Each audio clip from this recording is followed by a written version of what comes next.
Hello everyone, myself Kajal, a member of Aditya Joshi's education team and your biology class 12th mentor. फटाफट से live आ जाओ सब. Today we are going to start a new chapter.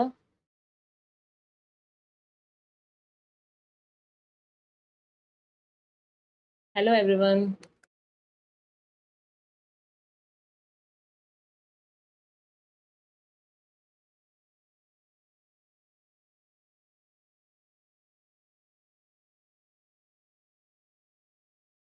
Good evening everyone.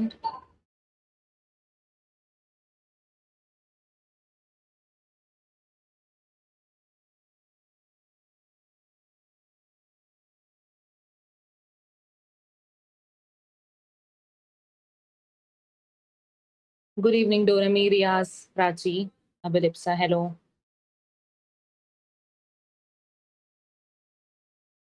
NCERT read की थी, एक बार बताना biotech की. Good evening जागृति. एनसीईआरटी रीड की थी सबने? सारी लाइन समझ में आ गई थी, ये बताओ एक बारी. Good evening Harsh. Okay good Abhilipsa. और बाकियों ने? Good evening Aliza. Good Harsh. ठीक है, सब कुछ समझ में आ गया था ना? Okay Riyaz. Very good. Simran, आप फर्स्ट बायोटेक के लेक्चर में आए थे ना लाइव, लेकिन फिर बाद में नहीं आए, या रिकॉर्डेड फॉर्म में देखा था? बताओ. आज अभिलिप्सा इंसुलिन तक ट्राई करेंगे. ठीक है, इंसुलिन तक वैसे हो जाएगा. जो मेन इसमें जो टिश्यू कल्चर टॉपिक ऐड हुआ है ना, स्ट्रैटेजी वाले चैप्टर से हट के अब बायोटेक वाले में आ गया वो बोला टॉपिक, वो हम नेक्स्ट लेक्चर में करेंगे. ठीक है. हेलो श्री. श्री आप अपना एक नाम बता दो छोटा सा, हम वही नाम फिक्स कर लेंगे, उसी नाम से बोलूंगी मैं. ठीक है. अच्छा, रिकॉर्डेड में देखा था सिमरन. ओके. इंसुलिन तक आए, देखो जितना आज हो जाएगा ना इंसुलिन तक आएगा वैसे. हाँ, इंसुलिन से पहले ही दिया है क्वेश्चन, मैंने दिया है इंसुलिन का, इंसुलिन से पहले दिए हैं. ठीक है. ठीक है सिमरन.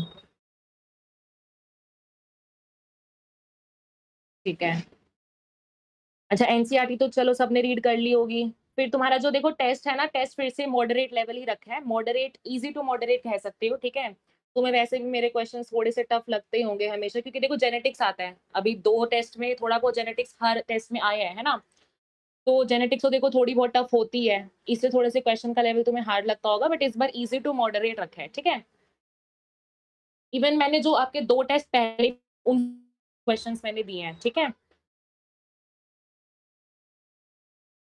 अच्छा ठीक है. श्वेता. ठीक है. डोरेमी सुहासिनी है ना? एक बार डोरेमी कंफर्म करना सुहासिनी है ना? वैसे डोरेमी नाम कितना यूनिक है ना. डोरेमी डोरेमोन की फैन हो क्या? चलो ठीक है, अब हम स्टार्ट करते हैं. देखो मैं पर्सनल मेंटोरशिप के बारे में थोड़ा सा बता देती हूँ.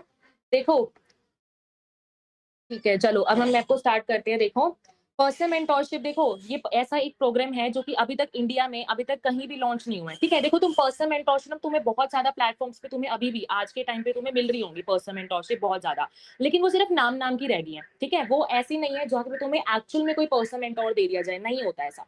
2 बच्चे देंगे, एक मेंटोर असाइन कर देंगे, ऐसा बाकी बाकी जगह सब जगह ऐसे ही होता है.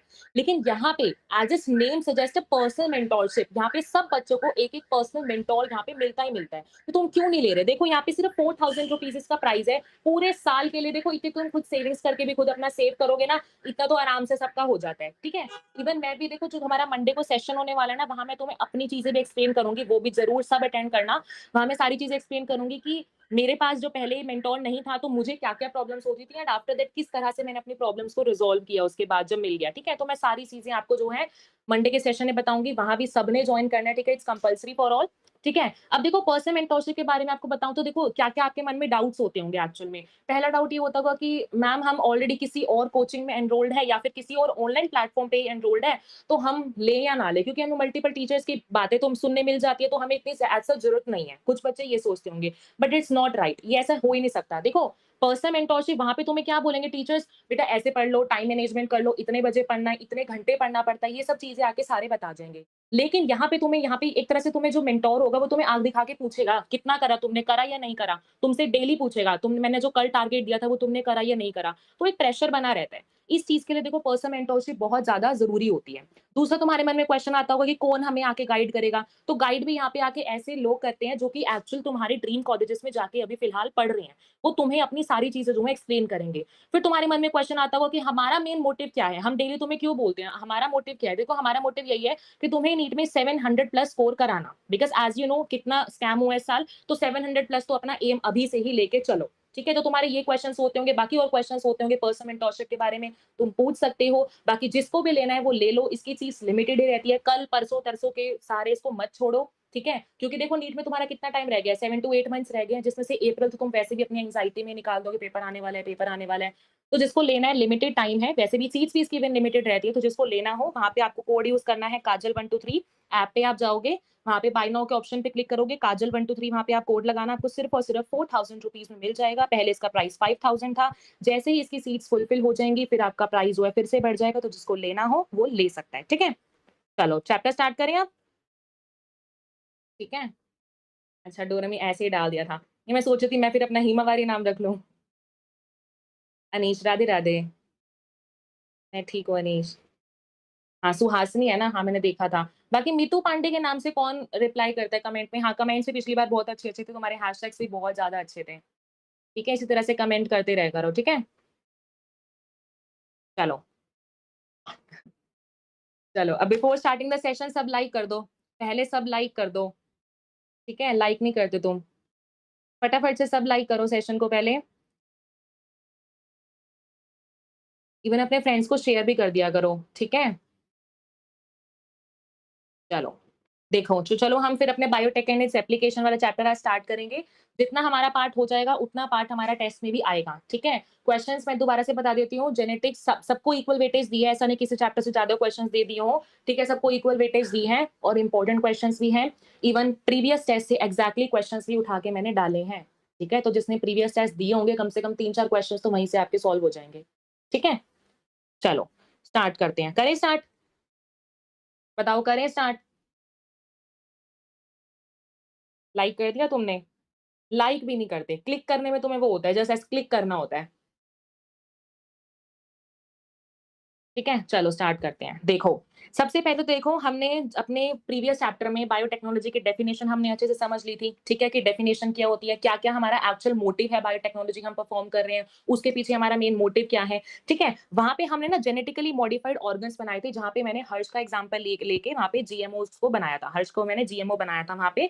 तो इस चैप्टर में भी हम अपने इन्हीं ऑर्गन्स को यूज़ करेंगे, जिससे अल्टीमेटली हमारे पास देखो बायोटेक्नोलॉजी की मेन डेफिनिशन क्या थी कि हमें लाइव ऑर्गेनिजम्स को यूज करना है। लाइव ऑर्गेनिज्म कोई भी तरह का हो सकता है, either it can be bacteria, it can be east या कुछ भी कोई भी लिविंग ऑर्गेनिज्म हो सकता है। उनसे जब हम ऐसी चीजें बनाते हैं जो कि एक्चुअल हमारे लिए यूजफुल हो, जैसे कि हमने वहां पे कर्ड का एग्जांपल लिया था, ठीक है? इस चैप्टर में एग्रीकल्चर में यूज करेंगे, एग्रीकल्चर सबको पता है कितना जरूरी है, ठीक है? फिर साथ से हम अपने ड्रग्स मेडिसिन वगैरह में अपनी बायोटेक को यूज करेंगे। तो जितनी भी एप्लीकेशन हो सकती है अपने प्रीवियस चैप्टर से रिलेटेड, वो सारी एप्लीकेशन हम इस चैप्टर में पढ़ने वाले हैं, ठीक है? सबसे पहले देखो जीएमओस का मतलब होता है जेनेटिकली मॉडिफाइड ऑर्गन्स, जो कि हमने यूज किए थे पिछले चैप्टर में, जहाँ पे हमने सारा का सारा प्रोसेसिंग डाउनस्ट्रीम प्रोसेसिंग तक हम ऑलरेडी जो है पढ़ चुके थे।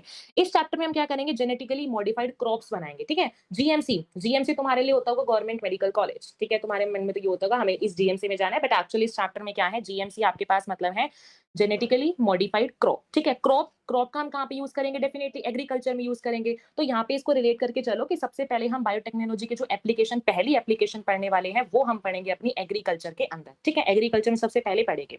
एग्रीकल्चर में सबसे पहली बात आती है हमारे लिए ग्रीन रेवोल्यूशन। अगर थोड़ा-सा हम बैक टाइम पे जाएँ तो हमारे पास अप्रॉक्स में सिंपली बोलो 1960 में देखो ये वाला जो ग्रीन रेवोल्यूशन के जो मेन काम थे ना, आपके पास स्ट्रैटेजी वाले चैप्टर में आता था। लेकिन अब वो चैप्टर पूरी तरीके से रिमूव हो चुके हैं, तो उसके थोड़े-थोड़े पॉइंट्स हमें इस चैप्टर में डिस्कस करने हैं। फॉर एन एग्जांपल एक बड़ा-सा टॉपिक टिश्यू कल्चर, वो तो ज़रूर आएगा, ठीक है? वो तो इस चैप्टर में इंक्लूड कर दिया गया है। साथ-साथ देखो एग्रीकल्चर में सबसे पहले आते हैं ग्रीन रेवोल्यूशन। ग्रीन रेवोल्यूशन हमने किस लिए लाए थे, ताकि हमारा जो फूड सप्लाई है, बढ़ती हुई पॉपुलेशन के लिए जो पॉपुलेशन बढ़ रही है, वहाँ पे हम इतना फूड सप्लाई कर सकें ताकि सब एक मैनेजेबल लेवल पे आ जाए। ये ग्रीन रेवोल्यूशन अगर मैं सिंपल बोलूँ तो नोबल ई बोलोंग, ये आपके पास अगर मैं बोलूँ एट एन इंटरनेशनल लेवल पे फादर ऑफ ग्रीन रेवोल्यूशन ये थे। और अगर मैं इंडिया के लेवल पे बोलूँ तो वहाँ पे एमएस स्वामीनाथन जो थे वो इंडिया के फादर ऑफ ग्रीन रेवोल्यूशन माने जाते थे अगर हम इंडिया में बात करें तो, ठीक है? दीज़ आर इम्पोर्टेंट, ठीक है? ये इम्पोर्टेंट नाम है। अब क्या था ग्रीन रेवोल्यूशन में बताऊँ तो ग्रीन रेवोल्यूशन में ना हमने 2 चीज़ें यूज़ की थी। पहले मैं आपको सिर्फ बता रही हूँ कि एक्चुअल हमने ये चैप्टर जो हम इसकी एप्लीकेशन चैप्टर पढ़ रहे हैं, एक्चुअल में हम ये चैप्टर पढ़ क्यों रहे हैं, ठीक है? तो स्टार्टिंग में एक तरह से लगा लो ब्रीफ से हम थोड़ा-सा समरी से स्टार्ट कर रहे हैं, है ना? देखो तो क्या था ग्रीन रेवोल्यूशन में हमने 2 चीज़ यूज़ की थी। पहली हमने यूज़ की थी एचवाईवी सीड्स, देन हमने यूज़ किए थे अपने केमिकल्स। एचवाईवी सीड्स कौन-सी होती है? High yielding variety seeds. इन वाली सीड्स को सेक्सुअल रिप्रोडक्शन वाले चैप्टर में भी मैंने आपको अच्छे से समझाया था जब हम एपोमिक्सेस वहाँ पे पढ़ते थे, वहाँ पर भी हमने एचवाईवी सीड्स का यूज़ किया था, है ना? सिमिलरली इस चैप्टर में भी क्या है देखो ग्रीन रेवोल्यूशन 2 चीज़ें यूज़ करता था। पहली HYV seeds high yielding variety seeds को यूज़ करता था। जिससे क्या हो गया था हमारे पास जो प्लांट्स का जो यील्ड था या मैं बोलूँ एग्रीकल्चर का जो यील्ड था बहुत ज़्यादा बढ़ गया था।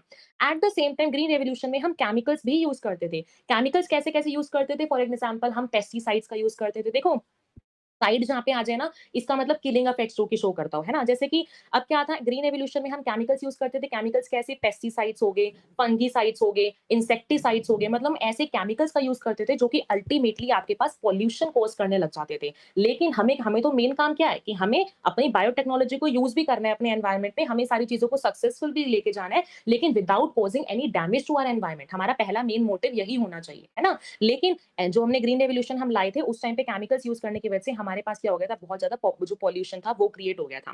ठीक है? इसको क्या करने के लिए इसको बिल्कुल वो करने के लिए क्या करना हम लाए यहाँ पे ऑर्गेनिक फार्मिंग। ऑर्गेनिक फार्मिंग में हम यहाँ पे 3 चीज़ें यूज़ करते हैं। ऑर्गेनिक फार्मिंग का मेन मोटिव यही था कि हमें यहाँ पे लिविंग ऑर्गेनिज़म्स को हमें यहाँ पे यूज़ करना है सो दैट हमारे पास जो एक्चुअल पॉल्यूशन कॉज़ हो रहा है वो हमारा ना हो और हमारा जो एनवायरनमेंट है वो सेव हो जाए।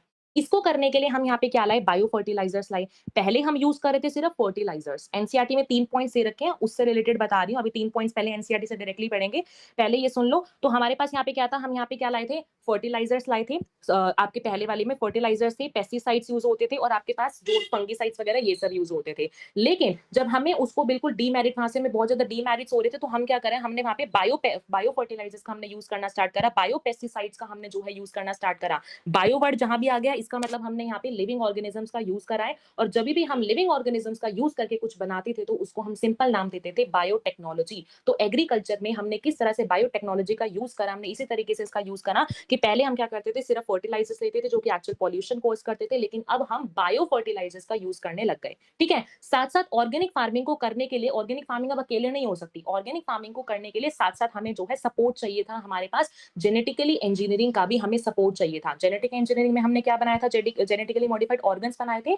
तो ऑर्गेनिक एग्रीकल्चर परफॉर्म करने के लिए साथ-साथ इसको सपोर्ट चाहिए था, जेनेटिकली मॉडिफाइड ऑर्गन्स का बहुत ज़्यादा सपोर्ट चाहिए था। ठीक है? अब देखो चलो एनसीईआरटी से स्टार्ट करते हैं। ये देखो फर्स्ट क्या लिख रखा है, बायोटेक्नोलॉजी जैसे हमने पहले पढ़ा है, ठीक है? हम पहले चैप्टर में पढ़ चुके हैं। यहाँ पे हम क्या बनाते हैं, इंडस्ट्रियल स्केल प्रोडक्शन कराते हैं, किसका, बायोफार्मास्यूटिकल्स का एंड बायोलॉजिकल्स, मीन्स इस तरह से बायो वाली चीज़ों का बनाते हैं। किसका यूज़ करके, जेनेटिकली मॉडिफाइड क्रॉप्स का यूज़ करके, फंजाई का यूज़ करके, प्लांट्स का यूज़ करके, एनिमल्स का यूज़ करके। अब ये क्वेश्चन इंपॉर्टेंट है, चलो मैं बता भी देती हूँ, मैंने टेस्ट में भी अगला क्वेश्चन डाला है कि हम किन-किन को जीएमओस बना सकते हैं। तो किन-किन को आप जीएमओस बना सकते हो, फंजाई को भी बना सकते हो, प्लांट्स को भी बना सकते हो एंड एनिमल्स को भी बना सकते हो। ठीक है? साथ-साथ आपकी एप्लीकेशंस क्या-क्या आती है बायोटेक्नोलॉजी में, ये देखो एप्लीकेशंस आती है आपकी यहाँ पे, कहाँ-कहाँ पे अपनी बायोटेक्नोलॉजी को यूज़ कर सकते हो। फर्स्ट आप यूज़ कर सकते हो सबसे पहले देखो डायग्नोस्टिक्स में। आपको मान लो अगर कोई भी चीज़ आपको डायग्नाइज़ करनी हो, जैसे कि हमने कोरोना के लिए हमने आपको टेस्ट बताया था पिछले चैप्टर में, टेस्ट का नाम बताओ फटाफट से, कौन-सा टेस्ट था वो? नाम बताओ। अब मैंने टेस्ट का क्वेश्चन बता दिया, अब ये नहीं तुम लाइक नहीं करोगे।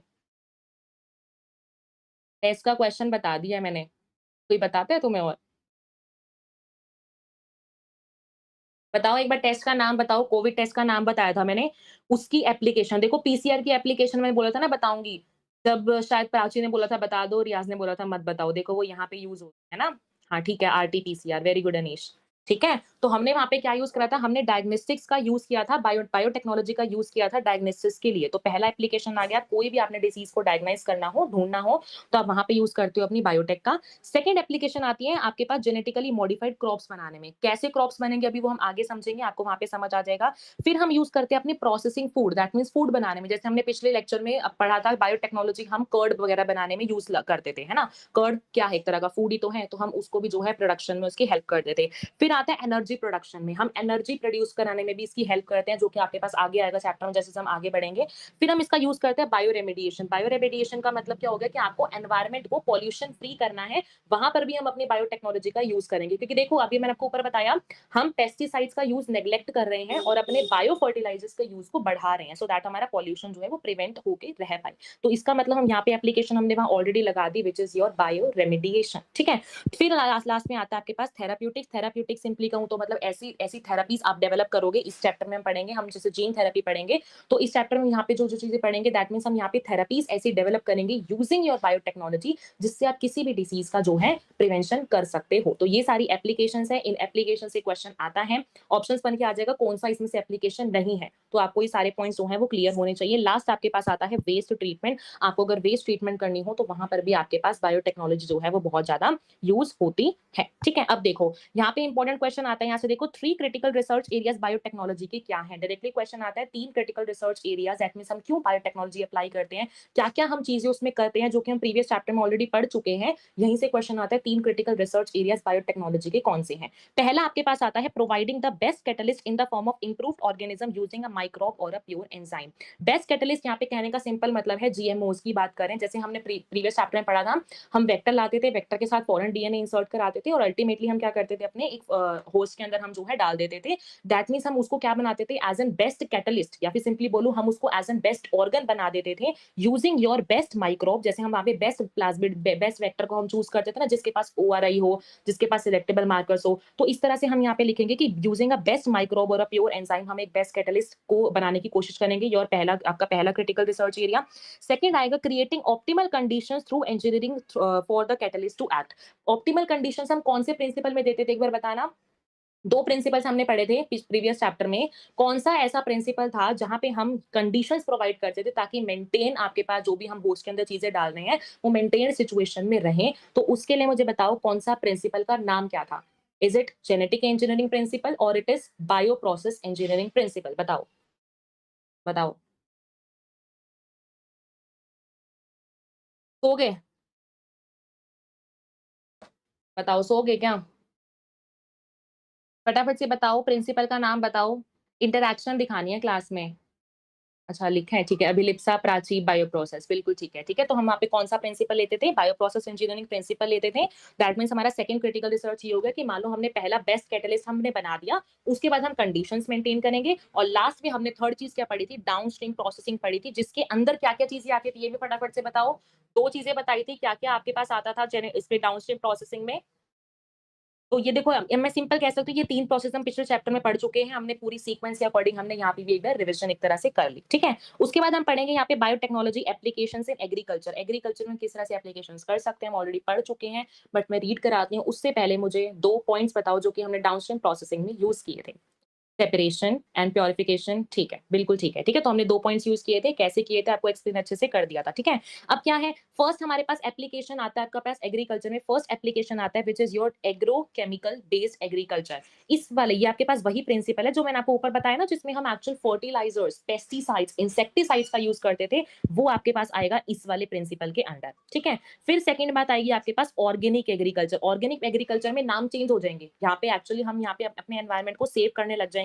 इसमें आपके पास क्या क्या चीजें आएंगी, like bio pesticides, bio fertilizers. Actual हम यहाँ पे हम अपने एनवायरमेंट को सेव करना स्टार्ट कर देंगे। और थर्ड चीज मैंने आपको बताई थी, ऑर्गेनिक एग्रीकल्चर को जो थी रिक्वायरमेंट थी साथ साथ किसकी, genetically engineered crop based agriculture की भी। तो 3 पॉइंट्स आपको अच्छे से समझ में आगे होंगे। ठीक है, आगे तो थम्स अप दे दो फटाफट से। ठीक है, साथ साथ देखो ग्रीन रेवोल्यूशन आपको मैंने पहले बता दिया। ये देखो ये इंपॉर्टेंट पॉइंट है यहाँ पे, green revolution has succeeded in tripling the supply of fruit supply. That means देखो जो भी फूड सप्लाई हो रहा था ग्रीन रेवोल्यूशन के थ्रू 3 टाइम्स तक बढ़ गया था। सिर्फ ग्रीन रेवोल्यूशन का यूज करके 3 टाइम्स तक हमारा फूड प्रोडक्शन बढ़ गया था। लेकिन पॉपुलेशन इतनी ज्यादा बढ़ती जा रही थी कि at the end green revolution भी जो था वो फेल हो गया। ग्रीन रेवोल्यूशन ने भी अपने लगा लो हाथ खड़े कर दिए कि अब ग्रीन रेवोल्यूशन भी काम नहीं कर पाया, क्योंकि पॉपुलेशन इतनी ज्यादा बढ़ गई थी। इवन रिप्रोडक्टिव हेल्थ में मैंने आपको बताया था, इंडिया आपके पास मोस्ट पॉपुलेटेड कंट्री में से एक है ना? तो इसलिए क्या था, पॉपुलेशन बढ़ने की वजह से आपके पास ग्रीन रेवोल्यूशन भी बिल्कुल खत्म हो गया था। सिमिलरली यहाँ पे एक इंपॉर्टेंट पॉइंट है, however for farmers in the developing world agrochemicals are often too expensive. साथ-साथ अगर हम देखो, हमारे पास ना बेसिकली 2 तरह के नेशंस होते हैं। एक होता है डेवलप्ड नेशन, जो कि एक्चुअल डेवलप होके बैठा है, उसके पास सब कुछ है, टेक्नोलॉजी है, ट्रेडिशनल नॉलेज है, सब कुछ है।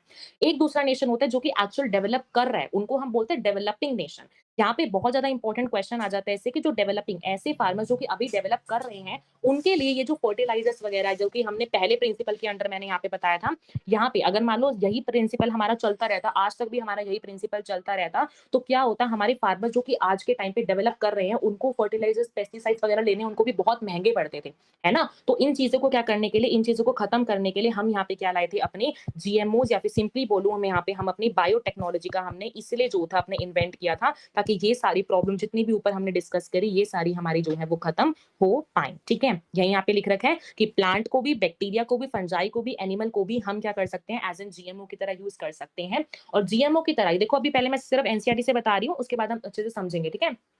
ये मैं समझना सिर्फ एनसीईआरटी करनी है हमें, ठीक है? अब क्या है, अब क्या यहाँ देखो, यहाँ पे इंपॉर्टेंट पॉइंट है कि हम जीएमओज़ वगैरह बना रहे हैं, लेकिन हम क्यों बना रहे हैं? फ़ायदा क्या-क्या है जीएमओज़ बनाने का? तो पहला फ़ायदा आता है कि हमारे पास made crops more tolerant to abiotic stresses. धूप हो, छाँव हो, कुछ भी हो, आँधी हो, तूफ़ान हो, हमें सबसे पहले अपनी क्रॉप्स को क्या बनाना है, मोर टॉलरेंट बनाना है। दैट मीन्स हमारे पास वो जो क्रॉप्स हमने बनाई हैं, वो सह सकें, उनके पास सहन शक्ति भी हो। तो हमें उनकी, मैं सिंपली बोलूँ, उनके पास टॉलरेंस पावर भी उनकी हो। तो इसलिए भी जब हमने जीएमओ, अपने जो नॉर्मल क्रॉप्स को जब हमने उनको जीएमओ में कन्वर्ट कर दिया था, दैट मीन्स पूरी बायोटेक अप्लाई करके जीएमओ में कन्वर्ट कर दिया था, तो अब आपकी जो क्रॉप्स थी वो टॉलरेंट बन चुकी थी। पहला पॉइंट वेरी इंपॉर्टेंट। सेकंड आता है reduce reliance on chemical pesticides. वही आपको मैंने बताया कि हमें क्या करना है, कम से कम यूज करना है अपने केमिकल पेस्टिसाइड्स का, और अपने बढ़ाना है किसको, ऑर्गेनिक फार्मिंग को, या फिर सिंपली बोलो तो बायोटेक को, ठीक है? फिर आता है थर्ड चीज आपके पास, help to reduce post harvest losses. जब क्या होता है, कभी-कभी हम हार्वेस्टिंग कर देते हैं अपने एग्रीकल्चरल लैंड पे, तो क्या होता है, कभी-कभी हार्वेस्टिंग लॉस, पोस्ट हार्वेस्टिंग मतलब हार्वेस्टिंग करने के बाद जो लॉसेस होते हैं, बहुत ज़्यादा होते हैं। लेकिन जब हमने अपनी क्रॉप्स को जीएमओ या फिर सिंपली बोलो जीएमसी में कन्वर्ट कर दिया, तो अब हमारे पास पोस्ट हार्वेस्टेड जो लॉसेस थे वो बहुत ज़्यादा कम हो गए थे, ठीक है? फिर यहाँ लिख रखा है increase efficiency of mineral uses by plants, this prevents early exhaustion of fertility of soil. पहले क्या होता था, हमारे पास जो प्लांट्स की जो फर्टिलिटी है, वो उन्होंने एक बार अपनी सीड मान लो उनमें से आई, तो अपनी फर्टिलिटी को वो खो देते थे। लेकिन जब हमने जीएमओज में उनको कन्वर्ट करा, तो अब प्लांट्स की जो एफिशिएंसी थी, फर्टिलाइजर्स वगैरह, ये सिंपली बोलूँ अपनी उनकी जो एफिशिएंसी थी अपनी फर्टिलिटी पावर दिखाने की, वो भी उनकी बढ़ गई with the only use of those GMOs, ठीक है? फिर आता है enhance nutritional value of food which is your golden rice. Golden rice हम बाद में पढ़ेंगे, उससे पहले मैं आपको बताती हूँ यहाँ पे बीटी का एग्जांपल, ये बहुत ज्यादा इंपॉर्टेंट है और थोड़ा सा कंफ्यूजन भी होता है, ठीक है? स्टार्ट करें, बताओ, स्टार्ट करें। बीटी कॉटन वाला हमारा इंपॉर्टेंट भी है, थोड़ा सा कंफ्यूजिंग भी होता है, ठीक है? बताओ, सब बताओ, समझ में आया इतना पार्ट? एटलीस्ट आपको ये पता होना चाहिए ना कि हम ये वाला चैप्टर पढ़ क्यों रहे हैं, है ना? क्योंकि स्टार्टिंग में मेन पॉइंट्स आते हैं, organic agriculture, agrochemical based agriculture, पता ही नहीं चलता एक्चुअली वो कह क्या रहे हैं। एट द एंड रटना ही पड़ता है उन पॉइंट्स को, है ना? ठीक है, सबको क्लियर हो गया।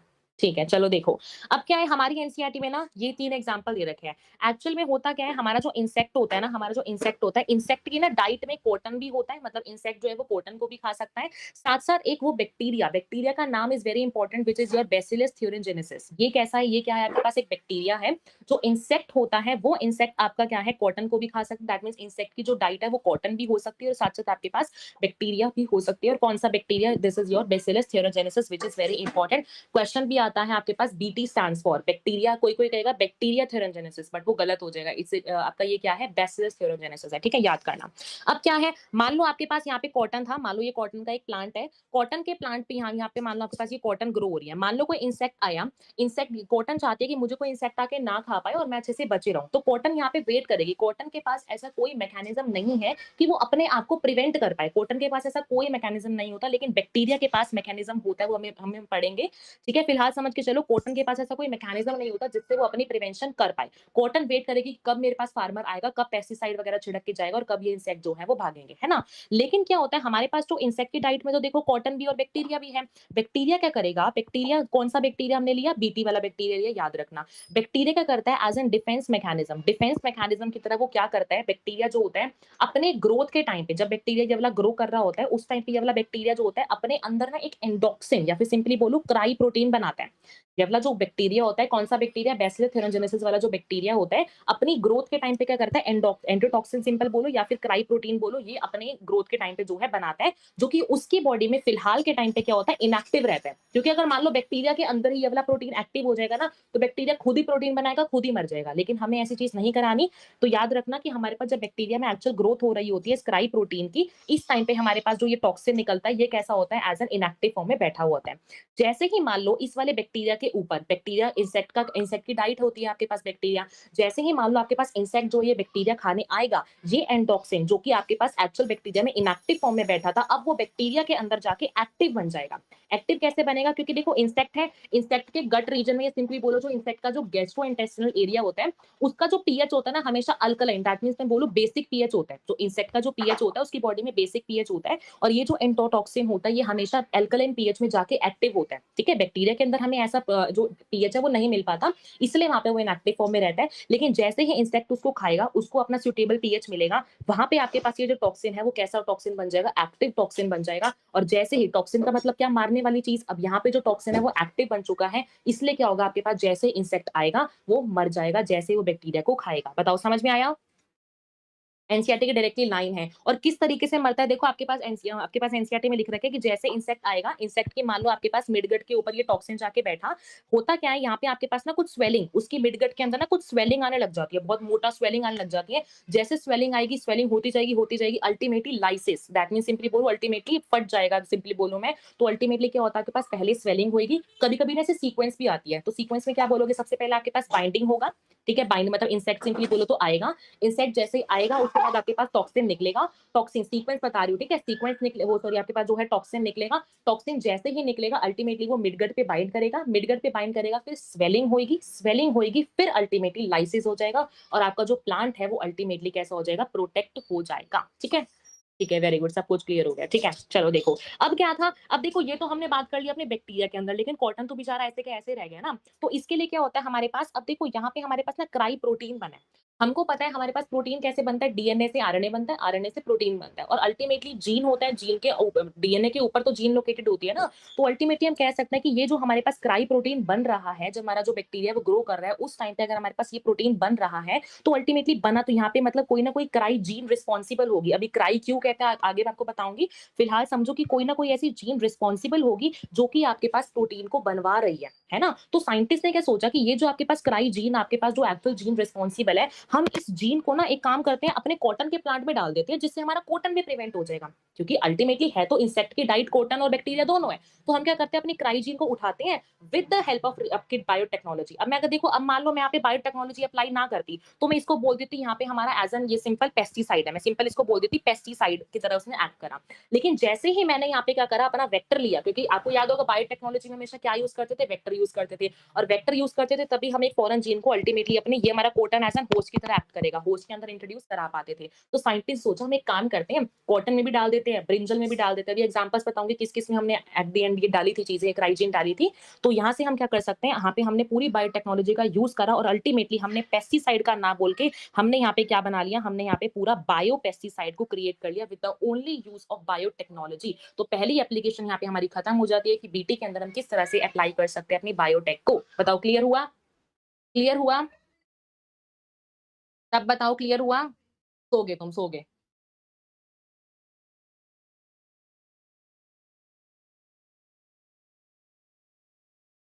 तुम्हारे कमेंट्स लेट आ रहे हैं या फिर तुम बता नहीं रहे। बताओ। ठीक है, ठीक है, चलो अच्छा मुझे एक बात बताओ। यहाँ पे मैंने बोला कॉटन, कॉटन क्या था, एक प्लांट था। मैंने यहाँ पे क्या करा है, एक फॉरेन जीन को मैं लाई हूँ और एक मैंने प्लांट के अंदर इंसर्ट करा है। प्लांट के अंदर जब हम इंसर्ट करते थे, तो हम यहाँ पे मैंने बताऊं मैंने कौन सा वेक्टर लिया होगा, मुझे वेक्टर का नाम बताएगा कोई कि मैंने कौन सा वेक्टर एक्चुअल में लिया होगा जब मैंने कॉटन के अंदर इंट्रोड्यूस कराया है, बताओ। अच्छा मुझे लेट दिख रहा है, अच्छा ठीक है, सॉरी, सॉरी रियाज। बताओ, बताओ कौन सा वेक्टर मैंने लिया होगा, वेक्टर का नाम बताओ, बताओ।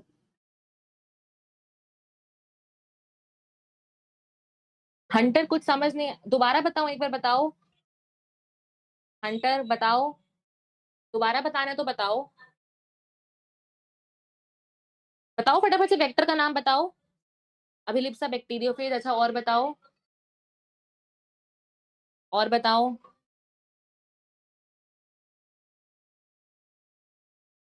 अच्छा हंटर अभी बताती हूँ, एक बार मैं इनसे पूछ लूँ पहले। रियाज बैक्टीरियोफेज, हंटर न्यू स्टूडेंट हो क्या या रिकॉर्डेड फॉर्म में देखते हो लेक्चर्स, बताओ। अच्छा रियाज ही बैक्टीरियोफेज कह रहा है, और हर्ष प्लाज्मिड कह रहा है, और अब जो भी ये प्लाज्मिड बैक्टीरियोफेज कह रहे हैं ना, अगर कोई लेट के लेक्चर दे रहा है तो खड़े हो जाओ, ठीक है? बैठ के लेक्चर दे रहे हो तो खड़े हो जाओ, ठीक है? और अगर खड़े होके लेक्चर देख रहे हो तो एक पैर पे खड़े हो जाओ, सबकी पनिशमेंट है ये। अनिष्ट बैक्टीरियोफेज, मैंने क्या पूछा, जब तुम प्लांट को एज एन होस्ट यूज कर रहे हो, कॉटन एक तरह का प्लांट ही तो है, तो वहां पे हम कौन सा वेक्टर यूज करते हैं, परसों ही लेक्चर में बताया था। अच्छा हंटर मैं भी बताती हूँ, एक बार इनसे पूछूं, बताओ। खड़े हो जाओ, अनीश, प्राची, रियाज, अभिलिप्सा, हर्ष। लेट के देख रहे हो तो बैठ के देखने लग जाओ, बैठ के देख रहे हो तो खड़े हो जाओ, खड़े होके देख रहे हो तो एक पैर पे खड़े हो जाओ। Agrobacterium tumefaciens, very good. यही तो मैंने पूछा है ना क्वेश्चन, पनिशमेंट सबने पूरी करके जानी है, मुझे कमेंट्स में यही लिख के जाओगे पनिशमेंट अपनी, ठीक है, कि हम तुमने पूरी करी या नहीं करी। Agrobacterium, very good. श्वेता अभी भी प्लाज्मिड,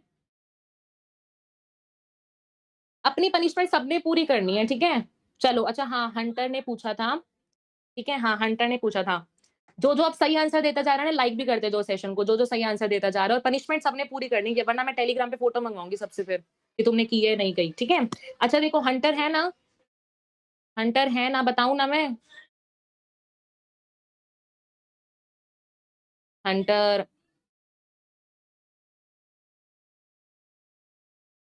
अच्छा नहीं सच में लेट के देखा तो अब बैठ के देखो फिर। हंटर, अच्छा ठीक है देखो हंटर मैंने क्या बताया, ये देखो, इंसेक्ट की जो डाइट होती है ना, मतलब मैं सिंपली बोलूं, जब आपका इंसेक्ट होता है ना, वो कॉटन को भी खा सकता है और आपके पास जो है बीटी को भी खा सकता है, ठीक है, ध्यान से फटाफट समझो। इंसेक्ट जो होता है, बीटी, बीटी का मतलब बैक्टीरिया को भी खा सकता है, और साथ साथ आपके पास कॉटन को भी खा सकता है, ठीक है। अब यहाँ पे मान लो कॉटन मेरे पास बैठी है, कॉटन के पास कुछ ऐसा डिफेंस मैकेनिज्म नहीं है, जैसे कि मैंने आपको बताया बीटी के पास है, लेकिन आपके पास कॉटन के पास एज सच कोई आपके पास डिफेंस मैकेनिज्म नहीं है, ठीक है। तो क्या होता है हमारे पास, अब चलो बैक्टीरिया के पास तो है, बैक्टीरिया क्या करता है, एज एन डिफेंस मैकेनिज्म की तरह बैक्टीरिया जब ग्रो कर रहा होता है तो अपने अंदर ना वो एक टॉक्सिन रिलीज करता है, जिस टॉक्सिन का नाम होता है एंडोटॉक्सिन, या फिर सिंपली आप बोल सकते हो क्राई प्रोटीन, वो रिलीज करता हुआ जाता है अपने ग्रोथ के टाइम पे, ठीक है। लेकिन ये जो एंडोटॉक्सिन होता है ना, इसके पास जो मैं सिंपली बोलूं, जो बैक्टीरिया होता है, इसके पास ना कोई एक्टिव पीएच नहीं रहता, सिंपली क्योंकि देखो ना आपके पास जब कोई इंसेक्ट आता है, इसके इसको चाहिए होता है हमेशा अल्कलाइन पीएच अपने के लिए, ठीक है, लेकिन बैक्टीरिया के पास सुटेबल पीएच नहीं रहता है, तो इसलिए क्या होता है, आपके पास बैक्टीरिया खुद ही अपनी, ऐसा नहीं होता कि बैक्टीरिया अपने अंदर क्राई प्रोटीन बना भी रहा डिफेंस के लिए और अपने आप को ही मार दिया, ऐसा नहीं होता, ठीक है। तो क्या होता है, जब हमारे पास इंसेक्ट आएगा ना, अब इंसेक्ट के गट में हमें जो है पीएच मिल जाता है, जैसा आपके पास तो एंडोटॉक्सिन को चाहिए, ऐसा पीएच इंसेक्ट के अंदर हमें मिल जाता है। तो जैसे इंसेक्ट आएगा, वो जो मेरे पास एंडोटॉक्सिन बैठा हुआ है बैक्टीरिया के अंदर, बैक्टीरिया को खाएगा इंसेक्ट आके, तो क्या हो जाएगा, वो जो मेरे पास एंडोटॉक्सिन है वो एक्टिव बन जाएगा। टॉक्सिन का मतलब क्या है कि आपके पास वो चीज मर जाएगी, तो क्या होगा, जैसे आपके पास वो एक्टिव बना, जो आपके पास टॉक्सिन था एक्टिव बना, तो आपके पास जो इंसेक्ट था वो मर जाएगा। इस तरह से हम अपने बेसिलस, अपने अपने बैक्टीरिया को तो हमने प्रिवेंट कर लिया, किससे, इंसेक्ट से। तो क्या करा अब हमने, देखो साइंटिस्ट ने सोचा कि चलो हमारे पास क्या है एक्टिव, तो हमने यहाँ पे हमने अपने बेसिलस को तो बचा लिया, हम एक काम करते हैं, क्योंकि देखो प्रोटीन कैसे बनता है, हमेशा किस, डीएनए से आरएनए, आरएनए से प्रोटीन, डीएनए के ऊपर जो है जीन्स लोकेटेड होती है, तो हम अल्टीमेटली कह सकते हैं कि जो क्राई जीन होती है वही क्राई प्रोटीन बनवा रही होगी। क्राई हम क्यों कहते हैं अभी आपको बताऊंगी, ठीक है। तो क्या है, मेरे पास जो जीन्स है, तो इस साइंटिस्ट ने सोचा कि हम इसी जीन को एक काम करते हैं, मल्टीपल प्लांट्स के अंदर डाल देते हैं, सो दैट हमारे पास जो जिन प्लांट्स के पास एक्चुअल में आपके पास डिफेंस मैकेनिज्म नहीं था, वो भी हमारे पास डिफेंस मैकेनिज्म को ले ले, और अल्टीमेटली वो प्लांट्स भी मेरे पास जो है प्रिवेंट हो जाए विद द इंसेक्ट। बताओ समझ आया। हाँ अभी मैं आगे पूछूंगी, फिर से वाला क्वेश्चन पूछूंगी एग्रोबैक्टीरियम वाला, और फिर तुमने गलत बोला ना, फिर तो मैं क्या ही पनिशमेंट दे दूंगी फिर तो, वो भी तुम बता दो, ठीक है, समझ में आ गया। देखो यहाँ पे भी देखो एनसीईआरटी में लिख रखा है, यहाँ पे बेसिलस थेनोजेनेसिस को तुम क्या बोल सकते हो, बीटी के बोल सकते हो, और हमने कहाँ कहाँ पे इसको इंट्रोड्यूस कराया था, जैसे अभी मैंने आपको बताया कॉटन का, यहाँ पे हमने और कहाँ पे इंट्रोड्यूस कराया था, BT cotton, BT corn, rice, tomato, potato, soybean, हमने इन प्लांट्स के अंदर जो था हमने इंट्रोड्यूस कराया था। कौन कौन यहाँ पे ऐसे कर सकते हो, कौन कौन, ठीक है, तो यहाँ पे हो जाएगा कॉर्न और ये कॉटन, दो को तो ऐसे लर्न हो जाएंगे। फिर उसके बाद राइस, टमेटो, जैसे याद करो जब हम राइस अधिकतर बनाते हैं तो उसमें टमेटो, पटेटो, सोयाबीन ये सब तो डालते हैं ना, ठीक है, तो ऐसे याद कर सकते हो राइस, टोमेटो, पोटैटो, सोयाबीन, इनके अंदर हमने जो था इंट्रोड्यूस कराया था, this is very much important. ठीक है, फिर यहाँ पे लिख रखा है some strains of Bacillus thuringiensis produce proteins that kill certain insects. अब ये बहुत ज्यादा इंपॉर्टेंट है। लेपिडोप्टेरन्स का एग्जांपल पूछ लेंगे, या फिर सिंपली बोलूं मैं, आपके पास हमने ऊपर क्राइजीन्स बनाई, वो जो क्राइजीन्स होती है किसके मतलब किस इंसेक्ट के जो उससे अगेंस्ट होती है वो एक्टिव रहती है। मतलब सिंपली बोलो, आपने यहाँ पे ऊपर क्राइजीन बनाई थी, वो जो क्राइजीन है किस किस इंसेक्ट के उस पे क्या इफेक्टिव रहती है, तो उसका एग्जांपल आता है। क्वेश्चन यहाँ पे आता है लेपिडोप्टेरन्स पूछ लेंगे, पहली बात तो ये पूछेंगे किस किस से होते हैं, तो हम एग्जांपल देंगे लेपिडोप्टेरन्स, डिप्टेरन्स और कॉलियोप्टेरन्स। फिर आपके पास क्वेश्चन आएगा कि कॉलियोप्टेरन्स का एग्जांपल क्या है, बीटल्स आप बोलोगे। फिर आपसे क्वेश्चन आएगा डिप्टेरन्स का एग्जांपल क्या है, फ्लाइज और मॉस्किटोज बोलोगे। ये जो तीनों एग्जांपल्स हैं अभी क्लास के अंदर ही लर्न कर लो, बहुत ज्यादा इंपॉर्टेंट है ये। लेपिडोप्टेरन्स का example tobacco budworm, army worm, coleopterans का एग्जांपल बीटल्स और डिप्टेरन्स का एग्जांपल फ्लाइज और mosquitoes. This is very very important, very very very very very important, लगा लो। ठीक है, फिर यहाँ पे देखो बेसिलस थेरोजेनेसिस प्रोटीन क्रिस्टल्स बनाता है। प्रोटीन वही क्राई प्रोटीन की यहाँ पे बात हो रही है। अब यहाँ पे ना जो आपके पास प्रोटीन, जो क्राई प्रोटीन मैंने बोला था ना ऊपर, क्राई प्रोटीन बताऊंगी वो सुनो। अब यहाँ पे जो मेरे पास यहाँ पे क्राई प्रोटीन ऊपर बना था ना, ये हमेशा, ये जो प्रोटीन बनता है ना हमेशा क्रिस्टल्स की फॉर्म में मिलता है। ये जो प्रोटीन बनता है हमेशा से क्रिस्टल्स की फॉर्म में मिलता है, इसलिए हम इसको क्या बोलते हैं, क्रिस्टल प्रोटीन बोलते हैं। इसलिए हम इसको सिंपल क्राई प्रोटीन ही बोलते हैं। क्राई प्रोटीन इसलिए नहीं बोलते क्योंकि हमेशा रोता रहता है, ऐसा नहीं होता कि हमेशा हमारा क्रिस्टलर फॉर्म में प्रोटीन्स निकलते हैं, बनते हैं, इसलिए हम इसको क्या बोलते हैं, क्राई प्रोटीन बोलते हैं। ठीक है, इसको हम और क्या बोल सकते हैं, इंसेक्टिसाइडल प्रोटीन भी बोल सकते हैं। फिर यहाँ पे लिख रखा है कि जो बीटी प्रोटीन टॉक्सिन होता है as an inactive protoxin, pro का मतलब हो गया कि अभी मतलब एक्टिव नहीं हुआ, एक्टिव कब बनेगा, जब वो एक्चुअल इंसेक्ट में जाके चला जाएगा। ठीक है, तो बैक्टीरिया के अंदर ये जो आपके पास इंसेक्टिसाइडल प्रोटीन बनता है, सिंपली बोलो क्राई प्रोटीन बनता है, ये किस फॉर्म में रहता है, प्रोटॉक्सिन की फॉर्म में रहता है। लेकिन जैसे ही इनका जो इंसेक्ट है उसको इंजेस्ट कर लेगा, खा लेगा, आपके पास ये कन्वर्ट हो जाता है एक्टिव फॉर्म के अंदर due to the alkaline pH of the gut, जो कि इन क्रिस्टल्स को, जो यहाँ पे क्रिस्टल्स बने थे, इनको एक्चुअल में क्या करता है, सॉल्युबलाइज कर देता है, सिंपली बोलो उनको तोड़ देता है। ठीक है, क्लियर हुआ। फिर यहाँ पे वही लिख रखा है, पोर्स बनेंगे, स्वेलिंग आएगी, लाइसिस आएगी और eventually cause the death of an insect. और आपका जो बेसिलस था, सिंपली बोलो कॉटन था, चावल वाले आपके पास टमाटर वगैरह चीजें थी, ये भी सारी चीजें जो है वो प्रिवेंट हो जाएंगी। क्लियर हुआ।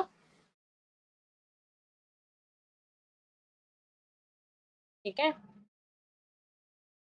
हंटर क्या पूछ रहे हो, कॉलेज से ज्यादा आप अच्छे सब, समझी नहीं मैं, दोबारा बताओ क्या बोल रहे हो। ठीक है, तो इस तरह से हम बताओ, सबको क्लियर हुआ। देखो स्पेसिफिक पीटी टॉक्सिन जीन्स पर आइसोलेटेड फ्रॉम बेसिलस थेरोजेनेसिस, ये हम पढ़ चुके हैं। उसके बाद देखो, फिर उसके बाद आती है क्राई वाली जीन्स जो होती है मेरे पास। ठीक है, ये जो क्राई जीन्स होती है ना, ये मेरे पास जो है बेसिकली ना हमारे पास ना दो प्लांट्स के नाम आएंगे, बहुत ज्यादा इंपॉर्टेंट है। आपको मैं डायग्राम भी दिखाऊंगी। एक आएगा हमारे पास कॉटन बॉल वॉर्म, एक आएगा मेरे पास क्राई, एक आएगा मेरे पास कॉर्न बोरर। ठीक है, अच्छा सिखाते हो, ओके ठीक है। तो तुम्हारी इतनी शॉर्ट लैंग्वेज हो गई है ना आजकल, बाय को कुछ बी वाई ओनली, है ना, ये जो शॉर्ट फॉर्म्स आ गए ना, मैं इसको SEKT को मैं समझी नहीं। ठीक है, चलो कोई बात नहीं। देखो अब क्या है, कॉटन बॉलवॉर्म और फिर आता है कॉर्न कॉर्न बोरर। ठीक है, ये हमारे दो प्लांट्स के नाम आएंगे, these are very much important. इनके लिए जैसे मैंने सिंपली बोला ना, ऊपर बताई क्राइजीन, इसी तरह से आपके पास इनके लिए कौन सी क्राइजीन रिस्पॉन्सिबल होती है, बहुत ज्यादा इंपॉर्टेंट है आपके पास। जैसे कि ये देखो, अगर मान लो मैं बोलूँ कॉर्न बोरर को, अगर मान लो आपके पास कॉर्न बोरर को मुझे कंट्रोल करना हो, उसमें मुझे अगर अपने इंसेक्ट के प्रिवेंशन को कंट्रोल करना हो, तो वहां पे हम क्या यूज करते हैं, अपनी क्राई 1AB यूज करते हैं। दिस इज वेरी इंपॉर्टेंट, कौन सी जीन आप कहाँ पे यूज करते हो, जैसे कि याद भी कर सकते हो। जैसे देखो ABCD हम बचपन से पढ़ रहे हैं तो हम बोर हो गए हैं, है ना, तो इसको सिंपल याद कर सकते हो। बोरर आप कब बोलते हो, जब आप ABAB पढ़ते हो, है ना, सी को हटा दो, ABABC पढ़ पढ़ के हम बोर हो गए, तो इसको आप याद कर सकते हो क्राई 1AB से। ठीक है, फिर यहाँ पे क्या लिख रखा है, प्रोटीन्स और क्राई 1AC, कौन सा क्राई 1AC और क्राई 2AB, ये किसको कंट्रोल करता है, बॉल वॉर्म्स को कंट्रोल करता है। ये बहुत ज्यादा इंपॉर्टेंट एग्जाम्पल, ट्रिक से याद करना, सिंपल देखो कर सकते हो। ठीक है, तो यहाँ पे देखना क्राई 1AC क्राई 2AB, इनको आप याद कर सकते हो। कैसे याद करोगे, जैसे कि एक AC लगा हुआ था घर में, दो, कुछ भी बना लो तुम ट्रिक्स। ठीक है, तो इसको याद कर लेना, बहुत ज्यादा इंपॉर्टेंट है। ठीक है, फिर यहाँ पे लिख रखा है, यहाँ पे the choice of genes depends upon the crop. अब देखो आपने कौन सा ये यूज करना है, जैसे कि अगर आप मान लो आपको टमाटर, अगर मान लो आपको टमाटो के अंदर डालना है, तो आप टमाटो तो चूज करोगे, ये थोड़ा पटाटो यूज कर लोगे। तो दैट मीन्स आपके पास कौन सी जीन आप किसके अंदर डाल रहे हो, वो डिपेंड करेगा आपके पास क्रॉप के ऊपर और टारगेटेड पेस्ट के ऊपर। ये नहीं कि कोई मान लो अगर एक तरह का इंसेक्ट आ रहा है, इवन इंसेक्ट भी कौन से तरह के, उस पर भी डिपेंड करता है कि एक्चुअल में आप कौन सा एक्चुअल जीन जो है वो इंसर्ट करा रहे हो। ठीक है, ये हो गया आपके पास NCERT की बात। अब ये बहुत इंपॉर्टेंट है डायग्राम, देखो जैसे कि ये देखो फर्स्ट वाला केस देखो, यहाँ पे आपके पास क्या है, यहाँ पे इंसेक्ट जो था वो आया नहीं है, ठीक है? यहाँ पे आपके पास जो था आपने सिंपल यहाँ पे जेनेटिक मॉडिफिकेशन आपने करा दी है, या सिंपली बोलूँ तो आपने बायोटेक यहाँ पे अप्लाई करा दी है, जिससे अल्टीमेटली जो आपके पास ये कॉटन वाला था वो अल्टीमेटली अच्छे से उगा हुआ है, अच्छे से जी रहा है। लेकिन आप इस सिचुएशन में देखो, या इस सिचुएशन में आप यहाँ पे देखो, यहाँ पे आपके पास देखो कॉटन किस में कन्वर्ट हो चुकी है, बिल्कुल गली सड़ी सी कॉटन हो चुकी है। दैट मीन्स आप यहाँ पे आपने बायोटेक अप्लाई नहीं की है, जिससे आपके पास क्या हो गया, आपके पास जो कॉटन थी वो बिल्कुल जो है डैमेज हो चुकी है। तो एनसीईआरटी में डायग्राम एज इट इज आपके पास आ सकता है। फर्स्ट कंडीशन आप ऐसे क्वेश्चन आ सकता है कि किसमें आपने एक्चुअल में किस, या सिंपली बोलो किस कॉटन में आपने एक्चुअल जेनेटिक इंजीनियरिंग लगाई है, तो आप बोलोगे बी पार्ट में हमने लगाई है और ए पार्ट में हमने नहीं लगाई, तभी हमारे पास जो बी वाली, जो हमारे पास ए वाली जो कॉटन है वो डैमेज हो चुकी है। क्लियर हुआ? बताओ क्लियर हुआ? फिर हम पढ़ेंगे अब हमारा next topic which is your RNA interference, ठीक है? जो हमारा टिश्यू कल्चर है वो हम नेक्स्ट में करेंगे, ठीक है? सिखाते हो बोलना चाहते हैं। हाँ, ठीक है, गुड रियाज़। ऐसे डाँटते रहो सबको, ठीक है? चलो देखो, करें start RNA interference? Thumbs up दे दो फटाफट से, बताओ।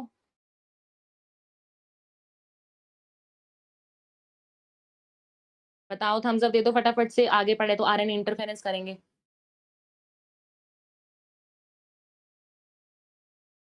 बताओ, ठीक है। अच्छा अनीश अनीश पढ़ना चाहते हैं बस बाकी?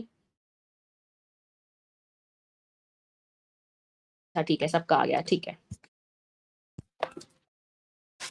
चलो देखो, अब देखते हैं हम अपना पेस्ट रेजिस्टेंट प्लांट। देखो, हमें क्या करना है, हमने ऊपर भी क्या करा था, हमने पेस्ट रेजिस्टेंट प्लांट को हमने जो था डिस्कवर किया था, मतलब बनाया हमने खुद, ठीक है? अब क्या करेंगे, सिमिलरली हम और तरीके देखेंगे किस तरह से हम अपने पेस्ट रेजिस्टेंट प्लांट को बना सकते हैं। अच्छा मुझे एक बात बताओ, हमने ऊपर क्या करा, ऊपर मैंने आपको बताया, हमने वहाँ पे बेसिलस, जब मैंने आपको बेसिलस का एग्जांपल दिया, वहाँ पे हमने जीन एडिशन करा है या फिर हमने जीन सब्ट्रैक्शन किया था? एक बात बताओ यहाँ पे, ये देखो, यहाँ पे हमने जीन का एडिशन करा है अपने होस्ट के अंदर या फिर जीन का सब्ट्रैक्शन करा है? ये बताओ एक बारी, बताओ। पनिशमेंट की है किसी ने पूरी? बताना। अभिलिप्सा, रियाज़, हर्ष, प्राची, बताओ।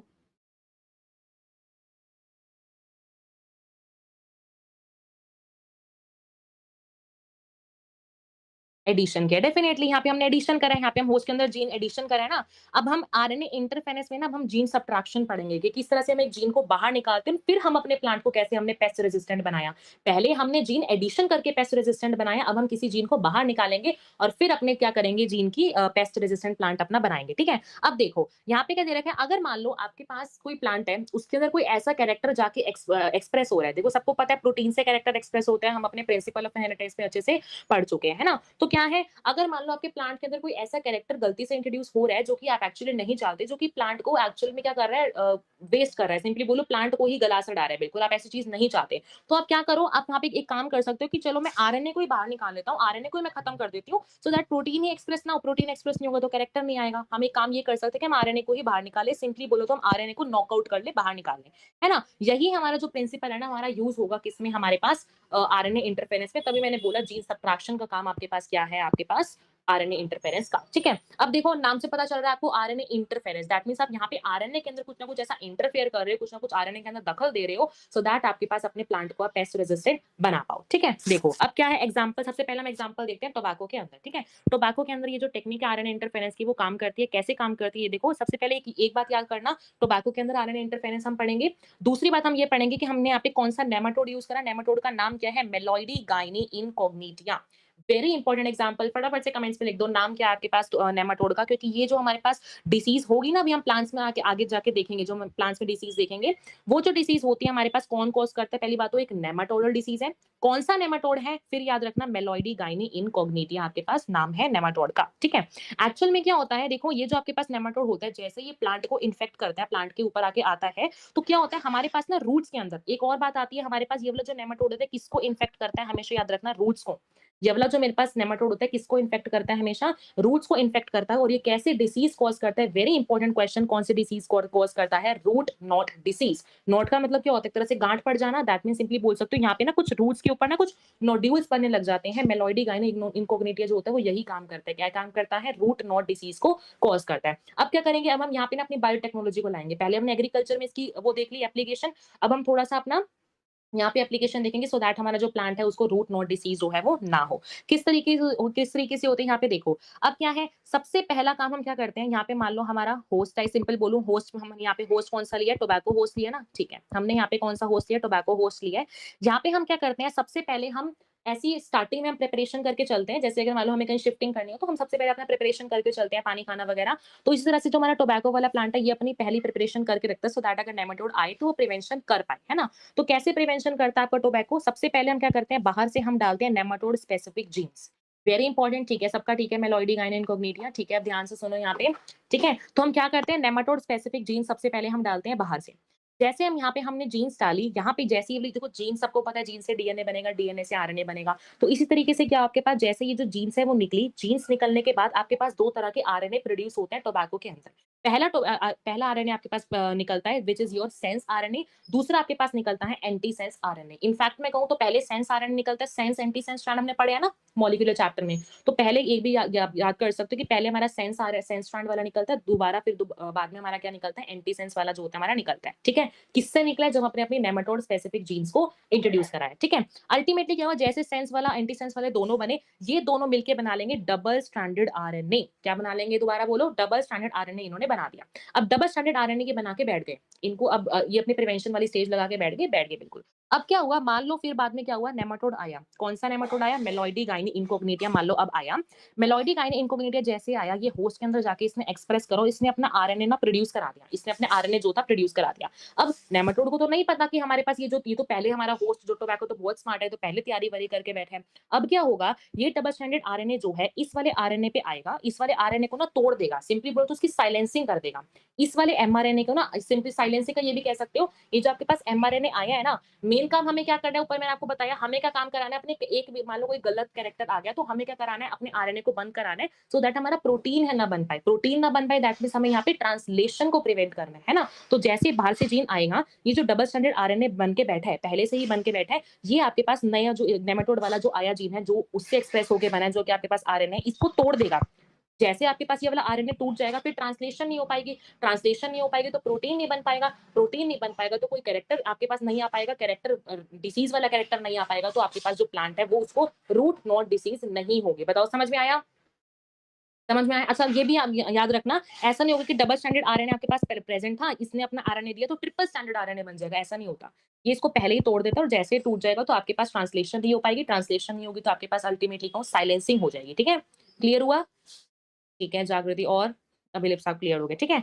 अच्छा फिर यहाँ पे बात आती है, ये जो मेथड होता है ना, ये सभी यूकेरियोट्स में होता है, हमारे अंदर भी ये वाला मेथड चल रहा है, सभी यूकेरियोट्स के अंदर ये वाला मेथड होता है as a method of cellular defence. अगर हमारे अंदर भी कुछ ऐसी डिसीज आ जाए तो हमारे अंदर भी डबल स्टैंडर्ड आरएनए बनता है और फिर अल्टीमेटली डिसीजेस को खत्म कर देता है। ठीक है, तो सभी यूकेरियोट्स में ये वाला मेथड चलता है as a method of cellular defence. Cellular defence ये वाला टर्म जो है वो याद करके चलना है, ठीक है, समझ में आ गया। अब बात आती है, जो डबल स्टैंडर्ड आरएनए हम लाए हैं, ये जो हमने बनाया, ये हम लाते कहाँ से है, इसका देखो हम एनसीईआरटी से देखेंगे, पहले आपको पढ़वा देती हूँ। यहाँ पे देखो, सेवरल नेमाटोड्स पैरासिटाइज करते हैं प्लांट्स को, एनिमल्स को, सबको पता है नेमाटोडल डिसीज एनिमल्स के अंदर भी हो सकती है, प्लांट्स के अंदर भी हो सकती है। कौन सा नेमाटोड एग्जांपल दे रखा है, मेलोइडी गाइना इनकॉग्निटिया, टोबैको इन्फेक्ट करता है, फिर हम अपनी आरएनए इंटरफेरेंस लगाते हैं as a method of cellular defence. इसमें क्या होता है, आपके पास कॉम्प्लीमेंट्री डबल स्टैंडर्ड आरएनए बनते हैं। अगर आपसे क्वेश्चन पूछूं, आपके पास जो रूट नॉट डिसीज है वो कौन कॉज करता है, double stranded RNA, double standard DNA, single standard RNA या फिर सिंगल स्टैंडर्ड डीएनए, फटाफट से कमेंट से बताओ, क्वेश्चन आता है ये वाला। ठीक है, फिर क्या होता है, मॉलिक्यूल बाइंड करता है, ट्रांसलेशन प्रिवेंट हो जाती है, हम पढ़ चुके हैं। फिर मैं आपको सोर्स बताऊंगी, पहले इसका आंसर बताओ, कौन कॉज करता है, is it double stranded RNA, double standard DNA, single standard RNA और सिंगल स्टैंडर्ड डीएनए। ठीक है, वेरी गुड, सबका ठीक है, डबल स्टैंडर्ड आरएनए कॉज करता है, इंपॉर्टेंट क्वेश्चन है, ठीक है। फिर देखो यहाँ पे लिख रखा है कि हमने अभी डबल स्टैंडर्ड आरएनए बनाया, हमने सेंस लाई, एंटी सेंस लाई, हमारे एक्चुअल में आते कहां से है, तो इनको हम कहां से लाते हैं, the source of this complementary RNA would be from an infection by viruses. हम देखो वायरसेस का जेनेटिक मटेरियल क्या होता है, आरएनए होता है, कभी भी डीएनए नहीं होता। तो हम क्या करें, ऐसे वायरसेस को पकड़ पकड़ के लाए जिनका जेनेटिक मटेरियल एक्चुअल में क्या होता है, आरएनए होता है, ठीक है। हैविंग आरएनए जिनोम, सबको पता है वायरस के पास आरएनए होता है, और मोबाइल जेनेटिक मटेरियल जिनको हम बोलते हैं ट्रांसपोसोन्स। वेरी इंपॉर्टेंट क्वेश्चन ट्रांसपोज़ोन्स क्या होते हैं, तो हम बोलेंगे यहाँ पे मोबाइल जेनेटिक मटेरियल को हम क्या बोलते हैं, ट्रांसपोज़ोन्स बोलते हैं। और आप क्या कर सकते हो, या तो आप ट्रांसपोज़ोन्स की हेल्प ले लो या फिर ऐसे वायरसेस की हेल्प ले लो जिनका जीनोम आरएनए होता है। फिर आप क्या करा सकते हो, अपने आरएनए को, या सिंपली बोलो जो हम डबल स्ट्रैंडेड आरएनए हम लाए हैं, या सिंपली बोलो जो हम कॉम्प्लीमेंट्री आरएनए लाए हैं, उसका सोर्स 2 मेथड से हमारे पास हो सकता है। ठीक है, समझ में आ गया? फिर आप यहाँ पे देखो रीड कर सकते हो यहाँ पे इंट्रोडक्शन ऑफ डीएनए, हम डीएनए का इस तरह से इंट्रोडक्शन कराते हैं सो दैट आपके पास सेंस एंटीसेंस आरएनए दोनों बने। आरएनए कॉम्प्लीमेंट्री होगा, देखो कॉम्प्लीमेंट्री होगा तभी तो आपके पास क्या होगा, डबल स्ट्रैंडेड आरएनए बन जाएगा, फिर आरएनए इंटरफेरेंस होगी, अल्टीमेटली आपके पास जो है होस्ट में नहीं हो पाएगा। ठीक है, हमने एक बात पढ़ी थी, मैंने आपको प्रीवियस चैप्टर में बताया था ट्रांसफॉर्मेशन के बारे में। अब आपने यहाँ पे क्या करा, अब यहाँ पे क्या करा आपने अपने होस्ट के अंदर, दैट मीन सिंपली बोलूं आपने एक फॉरेन जीन आप पकड़ के लाए हो, नेमेटोड स्पेसिफिक जीन डाली है ना हमने बाहर से, तो आप एक जीन पकड़ के लाए हो और आपने एक होस्ट के अंदर इंट्रोड्यूस करा दिया। तो यहाँ पे आप ये भी बोल सकते हो अपने टोबैको को, आप अपने टोबैको को टोबैको को हम यहाँ पे एक और टर्म बोल सकते हैं विच इज योर ट्रांसजेनिक होस्ट। क्या बोल सकते हैं उसको हम, ट्रांसजेनिक होस्ट, क्योंकि हमने वहाँ पे उसके अंदर क्या करा दिया है, ट्रांसफॉर्मेशन करा दिया है। ठीक है, तो याद करना यहाँ पे ट्रांसजेनिक होस्ट भी हम बोल सकते हैं। एनसीईआरटी में देखो यहाँ पे फर्स्ट केस देखो, फर्स्ट केस में देखो आपको छोटे-छोटे यहाँ पे नोड्यूल्स दिख रहे होंगे, दैट मीन सिंपली बोलो रूट नोड डिसीज दिख रही होगी। लेकिन सेकंड केस में देखो जब हमने अपने यहाँ पे बायोटेक्नोलॉजी को अप्लाई कर दिया, यहाँ पे सारे नोड्स खत्म हो गए और आपका जो प्लांट्स है वो अच्छे से सर्वाइव कर चुका है। यहाँ पे ये पॉइंट इंपॉर्टेंट है, ट्रांसजेनिक प्लांट जो होता है वो रूट आती है उसके ऊपर root 5 days after deliberate infection of nematode but protected through novel mechanism. Novel mechanism कौन सा है आपके पास, वही आरएनए इंटरफेरेंस वाला को हम नोवल मैकेनिज्म कहते हैं। ठीक है, क्लियर हुआ?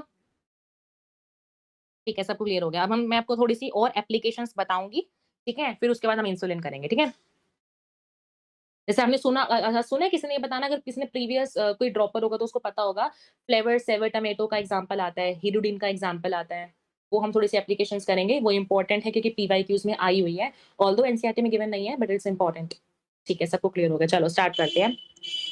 हाँ, अब देखो पहली हमने एप्लीकेशन अपने एग्रीकल्चर में तो पढ़ ली। अब क्या था, पहली बात तो देखो एग्रीकल्चर में 2 तरह की एप्लीकेशन पढ़ी। पहली हमने क्या पढ़ी, जीन एडिशन, बीटी के अंदर हमने आपको बताई। दूसरी हमने पढ़ी जीन सब्ट्रैक्शन, किसके अंदर बताई आपको, टोबैको के अंदर। जैसे आरएनए आया था तो हमने इसको तोड़ दिया था ना एक तरह से, मैं सिंपली बोलूँ हमने आरएनए को बाहर निकाल लिया था। आरएनए की हमने साइलेंसिंग कर दी थी, तो उसको हम कह सकते हैं जीन सब्ट्रैक्शन हुआ था वहाँ पे। तो हम एग्रीकल्चर में 2 तरीके से कर सकते हैं, जीन एडिशन और जीन सब्ट्रैक्शन, जिससे हमारा जो प्लांट है वो अल्टीमेटली पेस्ट रेजिस्टेंट बन गया। ठीक है, अब क्या होता है, न्यूट्रिशनल क्वालिटी जो मैंने आपको ऊपर बताया था ना जब रीड कराई थी कि बातें बताऊंगी, वो अब सुन लो। देखो अगर आपको मान लो आपने कोई रिकॉम्बिनेंट प्रॉपर्टी से, आपने कोई रिकॉम्बिनेशन से, सिंपली बोलूं आपने क्या करा, कोई ऐसा प्लांट बनाया, आप चाहते हो उसकी न्यूट्रिशनल क्वालिटी भी बढ़ जाए। मान लो जैसे मान लो मैं इस तरह के राइस बनवाने लग जाऊं, मैं इस तरह के राइस बनवाऊं जिससे कि, अब देखो यहाँ पे एग्जांपल आएगा गोल्डन राइस का। इसका मतलब ये नहीं कि आपके पास सोने के राइस होंगे, ऐसा नहीं होगा।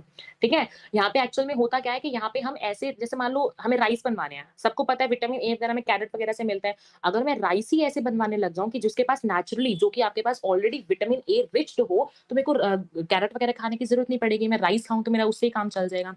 तो यहाँ पे हम वही काम करेंगे, with the help of biotechnology हम क्या करेंगे, अपनी एक ऐसे चीज बनवाएंगे जिससे हमारी न्यूट्रिशनल क्वालिटी जो है हमारी डाइट के अंदर बढ़ जाएगी। ठीक है, एग्जाम्पल है इसका गोल्डन राइस, जो कि आपके पास कैसा होता है, हमेशा विटामिन ए रिच होता है, बहुत ज्यादा होता है। कैसे हम यहाँ पे बायोटेक्नोलॉजी का अप्लाई कर सकते हैं, बायोटेक्नोलॉजी में हमने क्या पढ़ा था, फॉरेन जीन को लाते थे, इंसर्ट करा देते थे होस्ट के अंदर। वही चीज हम यहाँ पढ़ेंगे, कैसे पढ़ेंगे देखो, यहाँ पे हम एग्जाम्पल लेंगे एक जीन का। ये नाम है जीन का, वेरी इंपॉर्टेंट क्वेश्चन, समझदार हो, समझ गए होगे मैंने बोला है तो। ठीक है, अब क्या है, बीटा कैरोटीन जीन। हमने यहाँ पे, हम जब हम राइस के अंदर, हम यहाँ पे हम राइस के लिए करेंगे, पहले हम एक नॉर्मल राइस ले लेंगे। नॉर्मल राइस हमने लिए, हम एक बाहर से डेफोडिल, ये भी इसको चलो याद रखना है, मत रखो। हम एक डेफोडिल एक प्लांट होता है, हम डेफोडिल वाले प्लांट से बीटा कैरोटीन वाली जीन पकड़ के लाते हैं, हम अपने राइस के अंदर इंट्रोड्यूस करा देते हैं। अब ये बताओ राइस क्या है, एक प्लांट है, कौन सा वेक्टर यूज करेंगे, अगेन सेम क्वेश्चन। समझ गई अभिलिप्सा, वेरी स्मार्ट। ठीक है, राइस प्लांट है। चलो फिर बताती हूँ, एग्रोबैक्टीरियम ट्यूमिफेशियंस, हम यहाँ पे भी अपना एग्रोबैक्टीरियम ट्यूमिफेशियंस यूज करेंगे क्योंकि राइस एक प्लांट है। बीटा कैरोटीन जीन बाहर से पकड़ के लाए, हमने क्या करा, राइस के अंदर इंट्रोड्यूस करा दी। जैसे हमने राइस के अंदर इंट्रोड्यूस कराया, हमारे पास विटामिन ए रिच राइस बन गई, क्योंकि बीटा कैरोटीन जीन जो होती है वो विटामिन ए रिच होती है। तो अब हमारे जो राइस है वो कैसे बन गए हैं, विटामिन ए रिच राइस बन गए, और हमारे पास जो राइस है ना येलो कलर के बनने लग जाते हैं। येलो कलर होने की वजह से हम इनको सिंपल गोल्डन राइस ही बोलते थे। ये देखो, जैसे देखो, ये आपके पास नॉर्मल राइस है, ये आपके पास गोल्डन राइस है, येलो सिंपल कलर है, लेकिन हम इसको गोल्डन राइस बोलते हैं क्योंकि ये विटामिन ए रिच बहुत ज्यादा जो है वो हो जाते हैं। ठीक है, क्लियर हुआ? ठीक है, ये तो हो गई हमारी फर्स्ट एप्लीकेशन, हम यहाँ पे अप्लाई कर सकते हैं अपनी बायोटेक्नोलॉजी को। सेकंड काम हमारा हो सकता है हेरोडिन के अंदर। हेरोडिन आपके पास अगर आपको पता होगा, it is a natural anticoagulant. Hirudin, hirudin आ रही है, आपने पढ़ा होगा, आपने एनिमल किंगडम में प्राजक्ता ने आपको पढ़ाया होगा। एनिमल किंगडम में आपने देखा होगा, हम एक एनिलिड यूज़ करते थे। एनिलिड कौन सा था? हेरोडिन आ रही है आपके पास, वो था, जो कि क्या होता है आपके पास एक्चुअली में ब्लड सकिंग लीच होता है। ब्लड सकिंग लीक होता है। वो एक्चुअल में क्या करता है, जैसे जो मेरे पास सिंपल है, बोलो हेरोडिन आ रही का एग्जांपल ले लो। वो क्या होता है हमारे पास, अगर मान लो जैसे सबको पता है ब्लड सकिंग लीच होता है, तो वो ब्लड सक करेगा ना, जैसे वो ब्लड भी अगर सक करता है तो उसके सेलेब्री ग्लैंड्स में कुछ ऐसी प्रोटीन्स प्रेजेंट होते हैं जो कि आपके पास उस ब्लड को भी कोएगुलेट नहीं होने देते। कोएगुलेट का मतलब समझते हो ना सब?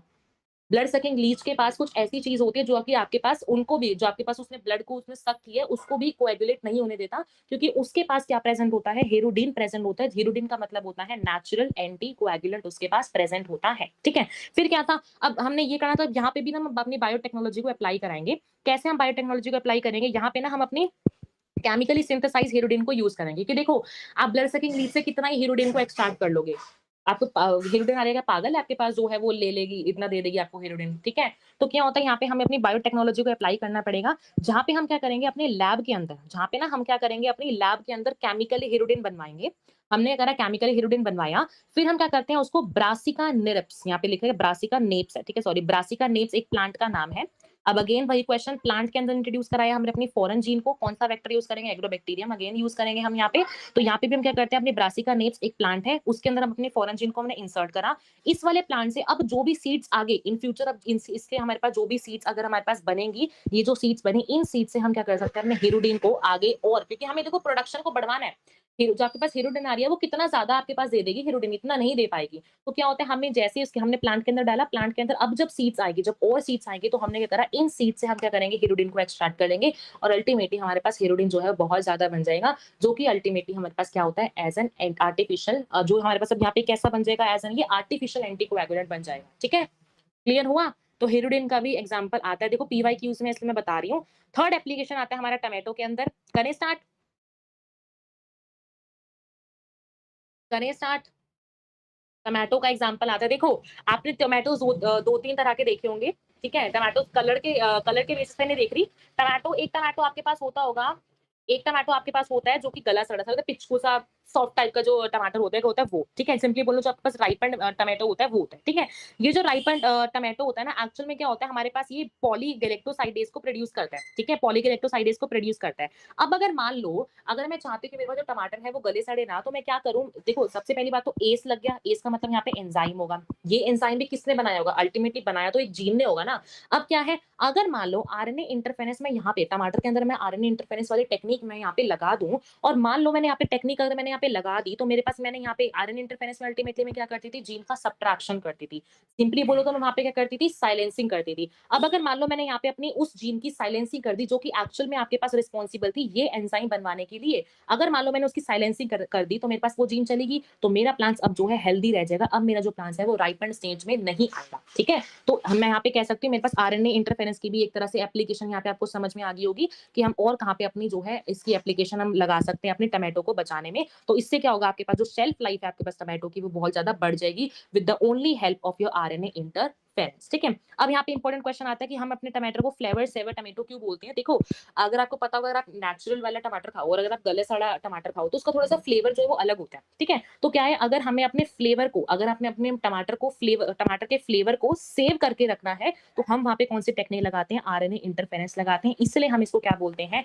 फ्लेवर सेवर टमाटो भी बोलते हैं। आप यहाँ पे देख सकते हो, ये बिल्कुल हेल्दी टमाटो है, ये बिल्कुल आपके पास गला सड़ा टमाटर है, जिसमें हमने यहाँ पे हमने आरएनए इंटरफेरेंस नहीं लगाई है, यहाँ पे हम आरएनए इंटरफेरेंस लगा चुके हैं। इससे हमारा जो टमाटो है वो अल्टीमेटली प्रोटेक्टेड हो चुका है। बताओ, क्लियर हुआ?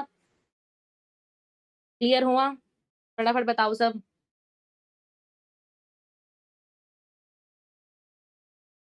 बताओ सब, बताओ।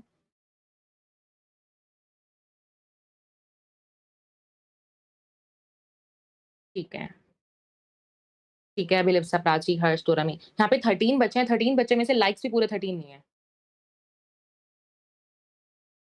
चलो ठीक है, ठीक है, सबको क्लियर हो गया। हंटर, अनीश, अभिलिप्सा, ठीक है, चलो। अब देखो टिश्यू कल्चर हम नेक्स्ट में पढ़ेंगे, इसकी स्लाइड मैंने दे दी, बट इसको कोई बात नहीं, हम इसको बाद में पढ़ेंगे। फिलहाल हम इंसुलिन कर लेते हैं, इंसुलिन के बाद हम क्वेश्चंस कर लेंगे, फिर हमारा छोटा सा चैप्टर है, नेक्स्ट लेक्चर में ना कंप्लीट भी हो जाएगा, ठीक है। चलो अब हम देखते हैं अपनी मेडिसिन में। पहले हमने एग्रीकल्चर में अपनी जो है एप्लीकेशन हमने लगा ली, एग्रीकल्चर में हमने पूरा ऊपर हम चीजें पढ़ चुके हैं। अब हम देखेंगे कि हम मेडिसिन में कैसे अपनी बायोटेक का यूज कर सकते हैं। देखो मेडिसिन में करने के लिए सबसे पहले हमारी चीज आएगी ड्रग्स में। ड्रग्स सिंपली बोलूं थेराप्यूटिक्स। थेराप्यूटिक्स आपको मैंने ऊपर बताया थेराप्यूटिक्स क्या होती है आपके पास। सामने कुछ ऐसी थेरेपीज आप यहाँ पे डेवलप करोगे, जैसे for an example gene therapy हम नेक्स्ट लेक्चर में पढ़ेंगे। तो यहाँ पे हम क्या करेंगे, कुछ ऐसी हम यहाँ पे थेरेपीज लगाएंगे। थेरेपीज लगाने के बाद हम वो भी थेरेपीज भी कैसे लगाएंगे, with the only help of biotechnology. हम बायोटेक्नोलॉजी यहाँ पे अप्लाई करेंगे और ऐसी थेरेपीज डेवलप करेंगे जिससे अल्टीमेटली हमारे पास क्या हो जाएंगे, हम यहाँ पे मेडिसिन को डेवलप करेंगे, ठीक है। सेकंड हमारे पास एग्जांपल आ सकता है कि अगर मान लो आपने मेडिसिन को प्रिपेयर किया है, ठीक है, आपने मेडिसिन जनरली प्रिपेयर करी, लेकिन आपने उतनी क्वांटिटी में प्रिपेयर नहीं किया जो कि आप एक्चुअली चाहते हो। दैट मीन सिंपली बोलो, अगर आप अपनी मेडिसिन की क्वांटिटी को बढ़ाना चाहते हो, अपने लेवल को बढ़ाना चाहते हो, तो वहां पर भी अपने बायोटेक का यूज करेंगे। थर्ड काम आता है इम्यूनो कॉम्पिटेंट। इम्यूनो कॉम्पिटेंट का मतलब जैसे ना अभी हम देखेंगे इंसुलिन के अंदर, इंसुलिन में हम देखेंगे वहां पे ना हम कैटल और पिग से अपने जो ना पहले के टाइम पे क्या होता था, वो इंसुलिन को ना कैटल और पिग्स वगैरह से उठा के ले आते थे और अल्टीमेटली हमने होस्ट के अंदर डाल देते थे। लेकिन क्या होने लगा इंसानों के अंदर, हम ह्यूमंस के अंदर ना वो जो इंसुलिन जो हम ला रहे थे पकड़ पकड़ के, वो हमारे पास एलर्जी कॉज करने लग गई। हमारा जो इम्यून सिस्टम था वो उसके उन जो फॉरेन चीज थी उसके अगेंस्ट क्या करने लग गया, रिएक्ट करने लग गया। तो हमारी कोशिश मेन यही रहती है कि बायोटेक्नोलॉजी में ऐसी चीजें हम प्रोड्यूस करें जो कि हमारे लिए इम्यूनो कॉम्पिटेंट भी रहे, ठीक है। फोर्थ चीज आती है आपके पास सेफ, कि मान लो आपने कोई चीज बायोटेक्नोलॉजी के थ्रू प्रोड्यूस कराई है, तो हमारी बॉडी के लिए वो सेफ भी तो रहे ना। ये थोड़ा ना हमारी बॉडी में जाके वो अनसेफ बन जाए, हमें डिसीजेस कॉज कर दे, है ना। तो ये चारों चीजें होती है जो कि हम बायोटेक का यूज करेंगे। क्या क्या हमारे मेन मोटिव है, एनसीईआरटी में डायरेक्टली दे रखे हैं। एक चीज आती है इंपॉर्टेंट, ये देखो अब क्या था ना, मेडिसिन 30 मेडिसिन, सिंपली बोलूं मैं यहाँ पे 30 ड्रग्स होते हम अपनी बॉडी के अंदर जो है, 30 जो हमारे पास थे, वो हम एक्चुअल में क्या थे अभी तक, अगर मैं पूरे बोलूं हमारे पूरे वर्ल्ड में 30 जो हमारे ड्रग्स हैं वो एक्चुअल इंट्रोड्यूस हो चुके हैं। लेकिन उनमें से हमारे पास जो 12 है, एनसीईआरटी का डेटा है ये, ठीक है, उनमें से जो हमारे 12 है ना, वो जो हमारे 12 है वो एक्चुअल हमारे इंडिया में मार्केट आज हो रहे हैं। इंडिया में, हम इंडिया के मार्केट्स में आज भी हमारे पास 12 जो ड्रग्स हैं वो अवेलेबल है, जिसमें से 30 हमारे पास ऑल ओवर पूरे कंट्री है, जिसमें से आपके पास जो 12 है वो हमारे इंडिया में मार्केट आज के टाइम पे हो रहे हैं, ठीक है। ये इंपॉर्टेंट डेटा है, एनसीईआरटी में एग्जैक्टली दे रखे हैं। अब हम पढ़ेंगे इंसुलिन, ठीक है, ठीक है, चलो हंटर बाय, ओके बाय, ठीक है। चलो देखो इंसुलिन देखते हैं, ठीक है। इंसुलिन हमारा स्टार्ट होता है, फर्स्ट हमारा ड्रग का एग्जांपल आता है यहाँ पे, ठीक है। इंसुलिन में सबसे पहले मुझे बात बताओ, हमारे पास जब इंसुलिन की डेफिशिएंसी होती है हमारी बॉडी में, तो बॉडी में इंसुलिन की डेफिशिएंसी से क्या होता है, कौन सी डिसीज होती है, बताओ।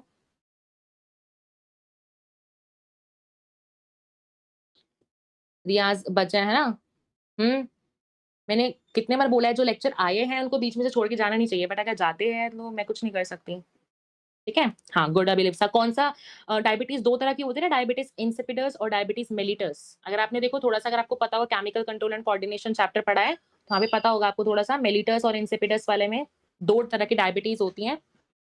इंसुलिन की डेफिशिएंसी से कौन सी डिसीज होती है,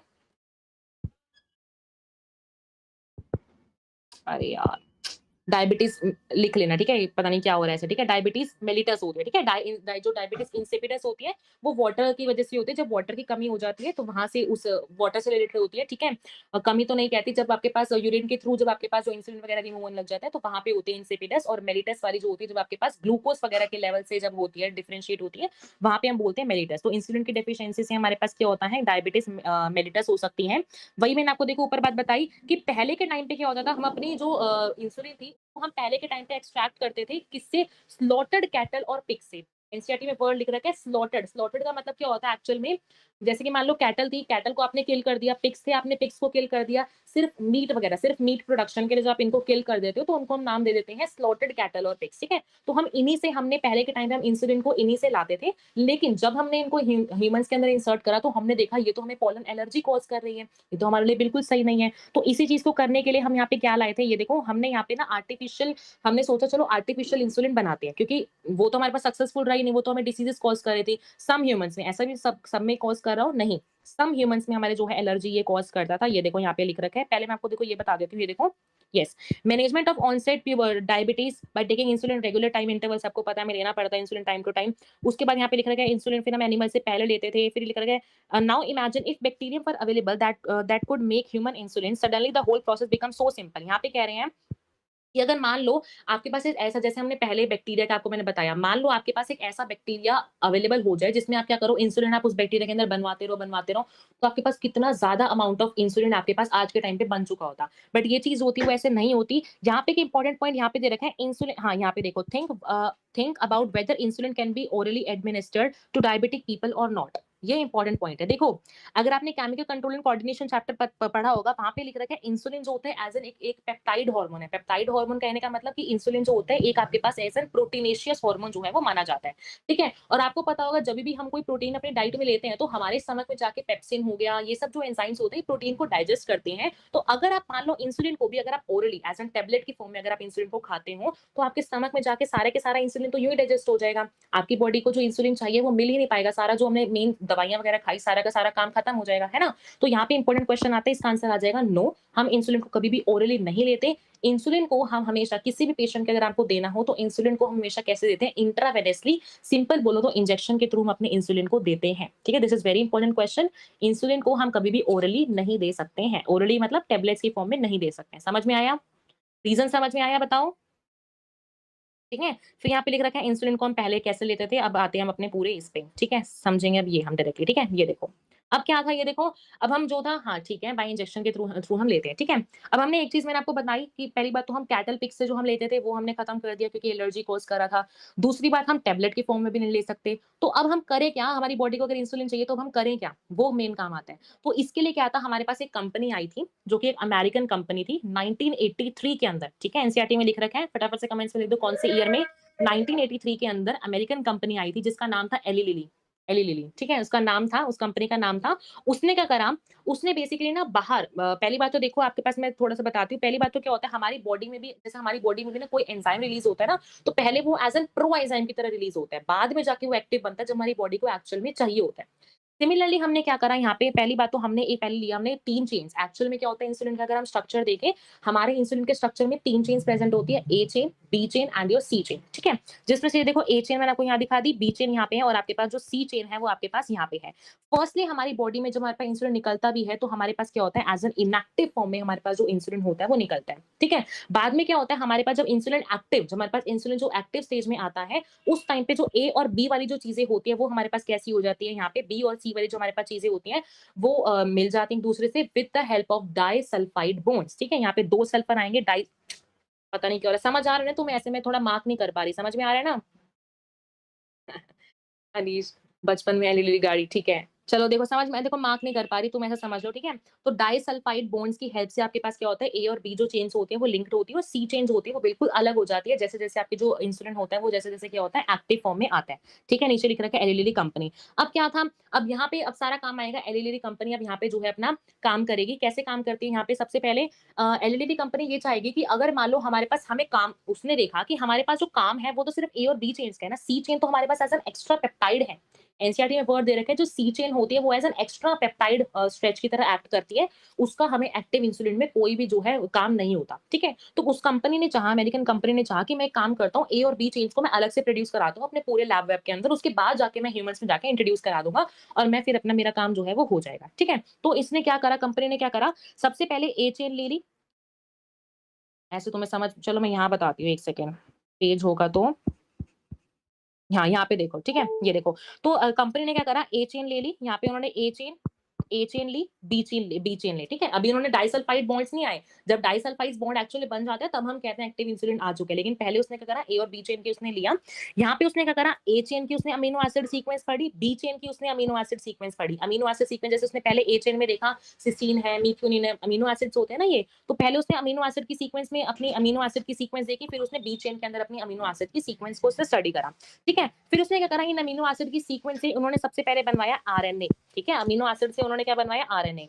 फिर इनका रिवर्स ट्रांसक्रिप्शन करके बनवा दिया डीएनए। डीएनए भी कौन सा, कॉम्प्लीमेंट्री डीएनए। ठीक है, एनसीईआरटी में वर्ड दे रखा है कॉम्प्लीमेंट्री डीएनए, ऐसे लिख रखा है। तो रिवर्स ट्रांसक्रिप्शन अप्लाई करा और आरएनए से बनवा दिया कॉम्प्लीमेंट्री डीएनए। फिर क्या करा, ये वाली कॉम्प्लीमेंट्री डीएनए को ना इन्होंने कौन से होस्ट के अंदर डाला, ई कोलाई के अंदर डाला। कौन से होस्ट के अंदर डाला, ई कोलाई होस्ट के अंदर इन्होंने डाला कौन से किसको कॉम्प्लीमेंट्री डीएनए को, इनके पास ई कोलाई के पास अपना जेनेटिक मटेरियल है ही। साथ-साथ इन्होंने कौन सा वेक्टर यूज़ करा PBR322 पिछले लेक्चर में हम पढ़ चुके हैं कौन सा वेक्टर का नाम था। इन्होंने क्या यूज़ करा वेक्टर यूज़ करा। वेक्टर के ऊपर इन्होंने क्या करा ये कॉम्प्लीमेंट्री डीएनए को ही लगा दिया। वेक्टर के ऊपर हम फॉरेन जीन इंसर्ट करा सकते हैं ना, तो इस वेक्टर के पास इन्होंने क्या करा इस प्लाज्मिड के प्लाज्मिड क्या होता है ऐसा टाइप ऑफ वेक्टर ही माना जाता है ना, तो क्या करा इन्होंने इस प्लाज्मिड के साथ क्या करा इन्होंने फॉरेन डीएनए को यहाँ पे कॉम्प्लीमेंट्री डीएनए जो हमने बनाया है इसको क्या करा दिया इंसर्ट करा दिया, यहाँ पे इन्होंने इंसर्ट करा दिया। फिर जैसे इन्होंने यहाँ पे इंसर्ट कराया जब हमारे पास आगे होस्ट के अंदर जब उसकी प्रोजेनीज वगैरह बनी ये सब बनी, तो फिर इन्होंने देखा मेरे पास ए स्ट्रैंड अच्छे से जो मेरे पास ए वाली जो ए वाला स्ट्रेच था, स्ट्रेच होता है इनका नाम ए स्ट्रेच बोल लो, और मेरे पास बी वाला स्ट्रेच जो था वो आ गया। फिर इसने क्या करा ए वाला लिया, बी वाला लिया और बी इनके साथ क्या करा दिया डाइसल्फाइड बॉन्ड करा दिया, और जैसे डाइसल्फाइड बॉन्ड करा दिया इन्होंने क्या करा मेरे पास इन्होंने बोला मेरे पास एक्टिव इंसुलिन बन चुका है, और इन्होंने देखा फिर मेरे पास अपने एक्टिव इंसुलिन को अब मैं ह्यूमंस के अंदर इंट्रोड्यूस करा सकता हूँ। कंपनी ने देखा कि मैं अपने इस एक्टिव इंसुलिन को अब मैं जो है ह्यूमंस के अंदर इंट्रोड्यूस करा सकता हूँ, तो उन्होंने इंसुलिन को नाम दे दिया ह्यूमुलिन। ह्यूमुलिन नाम दे दिया, ठीक है इंपॉर्टेंट नाम है। इंसुलिन को उन्होंने क्या नाम दे दिया ह्यूमुलिन नाम दे दिया, क्योंकि हम इसको ह्यूमंस में इंट्रोड्यूस करा सकते थे अपनी आर्टिफिशियल इंसुलिन को। क्लियर हुआ बताओ। एनसीईआरटी में भी दिखाऊंगी मैं यहाँ पे। देखो यहाँ पे दे रखा है एनसीईआरटी में, देखो यहाँ पे लिख रखा है स्ट्रक्चर दे रखा है, फिर हमने बाहर से स्ट्रक्चर बनवाए हैं, फिर यहाँ पे दे रखा है एक्स्ट्रा स्ट्रेच होता है सी पेप्टाइड जिसका एक्टिव इंसुलिन में कोई एज सच काम नहीं होता। फिर यहाँ एली लिली कंपनी है 1983 में कंपनी है जिसने 2 डीएनए सीक्वेंसेस बनाई ए और बी, ठीक है सेपरेट सेपरेट होस्ट में बनवाई थी, ये नहीं कि एक ही होस्ट के अंदर ए बी दोनों बनवा दी। वेरी इंपॉर्टेंट क्वेश्चन, यहाँ पे वर्ड लिख रखा है यहाँ पे देखो सेपरेटली, हमने सेपरेटली दोनों चेन्स बनवाई, उनको एक्सट्रैक्ट करा। जैसे मान लो हमने 2 चेन्स को एक्सट्रैक्ट करा, एक्सट्रैक्ट करने के बाद फिर हमने जो जो हमने पहले चैप्टर पढ़ा था हमने डाउनस्ट्रीम प्रोसेसिंग करा दी, फिर हमने बायोरिएक्टर्स में और ज्यादा प्रोडक्शन करा दिया, तो सारे वही काम जो हमने पिछले चैप्टर में करे हैं वो सब काम कराए, और अल्टीमेटली डाइसल्फाइड बॉन्ड उनके बीच में बनवा दिया, और हमारे पास क्या बन गया इंसुलिन जो थी वो रेडी हो गई। ह्यूमंस के अंदर जब हमने इसको इंट्रोड्यूस कराया तो हमारे पास इसका नाम चेंज हो गया विच इज योर ह्यूमुलिन। ठीक है क्लियर हुआ बताओ। ठीक है अच्छा सबको क्लियर हो गया वेरी गुड। ठीक है इतना ही पढ़ेंगे आज हम, ठीक है छोटा सा चैप्टर रहता है। नेक्स्ट में हम अपना टिश्यू कल्चर करेंगे, फिर उसके बाद बाकी टॉपिक्स करेंगे। पहले हम थोड़े से क्वेश्चंस के प्रैक्टिस कर लेते हैं, ठीक है करें। समझ में आ गया ना सबको। आरएनए इंटरफेरेंस थोड़ा सा कॉम्प्लेक्स था वो आ गया होगा, बीटी कॉटन वाला थोड़ा सा कॉम्प्लेक्स होता है वो भी आ गया होगा है ना। चलो क्वेश्चंस करें अब। ठीक है देखो फर्स्ट क्वेश्चन देखो यहाँ पे, process of RNA interference has been used in the development of plants resistant to. क्या हम यूज करते थे, कौन सा पैथोजन हम यूज करते थे बताओ। क्या हम बैक्टीरिया यूज करते थे, फंजाई यूज करते थे, वायरस यूज करते थे, या फिर नेमाटोड यूज करते थे बताओ। बताओ 65 65 का ए 64 का ए बोलोगे है ना। ठीक है नेमाटोड हम यूज करते थे बिल्कुल ठीक है। फिर देखो यहाँ पे लिख रखा है silencing of mRNA has been used in the producing the transgenic plants. Transgenic plants कौन से होते थे मैंने आपको बता दिया था, ठीक है रेजिस्टेंट टू अगेन नेमाटोड्स के उस पे होते थे हमारे है ना। फिर देखो यहाँ पे क्या लिख रखा है, consider the following statement using organic farming. Organic farming में हम क्या क्या यूज करते थे, यूटिलाइज करते थे genetically modified crops like BT cotton का हम यहाँ पे यूज करते थे। ऑर्गेनिक में यहाँ पे लिख रखा है देखो 64 65 का बी, हाँ ठीक है सबका ठीक है। देखो 66 वाला क्वेश्चन देखो यहाँ पे सी, यहाँ पे लिख रखा है ऑर्गेनिक फार्मिंग में हम क्या क्या यूज करते थे। देखो ऑर्गेनिक फार्मिंग ना जो था वो यूज करता था आपके पास जो था आपके पास बीटी कॉटन का, लेकिन वहां पे हम यूज तो नहीं करते थे ना। वहां पे जो था हम यहाँ पे यूज नहीं, वहां पे जेनेटिकली मॉडिफाइड का सपोर्ट था, लेकिन ऑर्गेनिक फार्मिंग में हम एक्चुअल में यूज क्या करते थे बायो फर्टिलाइजर्स, बायो बायो वाली चीजें यूज करते थे है ना। बताओ इसका आंसर बताओ। एक बार ना क्वेश्चन नंबर लिख के बताया करो, ठीक है जैसे अभी लिखा है ना 65 का भी ऐसे बताया करो, कंफ्यूजन हो जाती है फिर। बताओ बताओ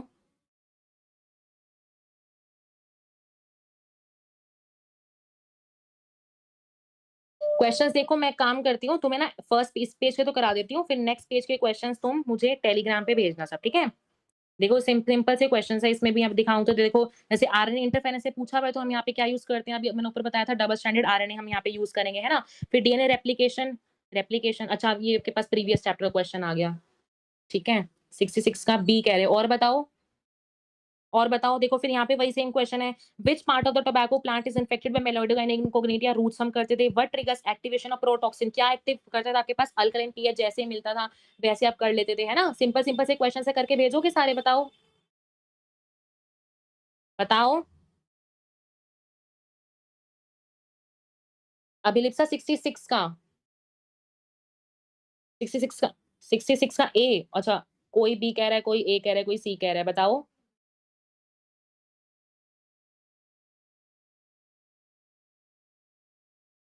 हाँ, ठीक है, टेलीग्राम पे सब भेजना। पिछले भी तुमने लेक्चर से भेजा था ना, 3 मैंने क्वेश्चन दिए, उसके आंसर सबके ठीक थे, ठीक है? ठीक है, चलो हाँ, ये वाला क्वेश्चन देखो, यूजेस ओनली नेचुरल, यहाँ पे लिख रखा है कि आप हमने ऑर्गेनिक ऑर्गेनिक फार्मिंग में हम क्या-क्या चीज़ें यूज़ करते थे। Uses naturally inputs like compost, यहाँ तो बिल्कुल स्टेटमेंट तो आपकी बिल्कुल ठीक है।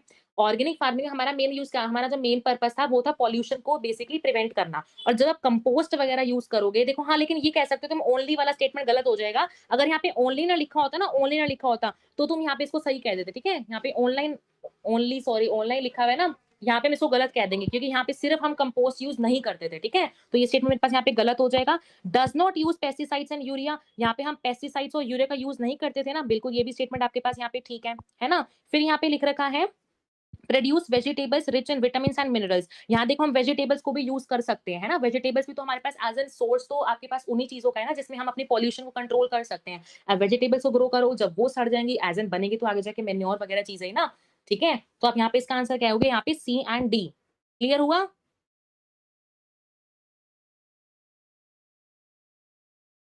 ओनली नेचुरली प्रोड्यूस इनपुट्स हैं, उसके एग्जांपल्स एक दिया है कंपोस्ट, तो ये गलत क्यों होगा? कौन-सा वाला?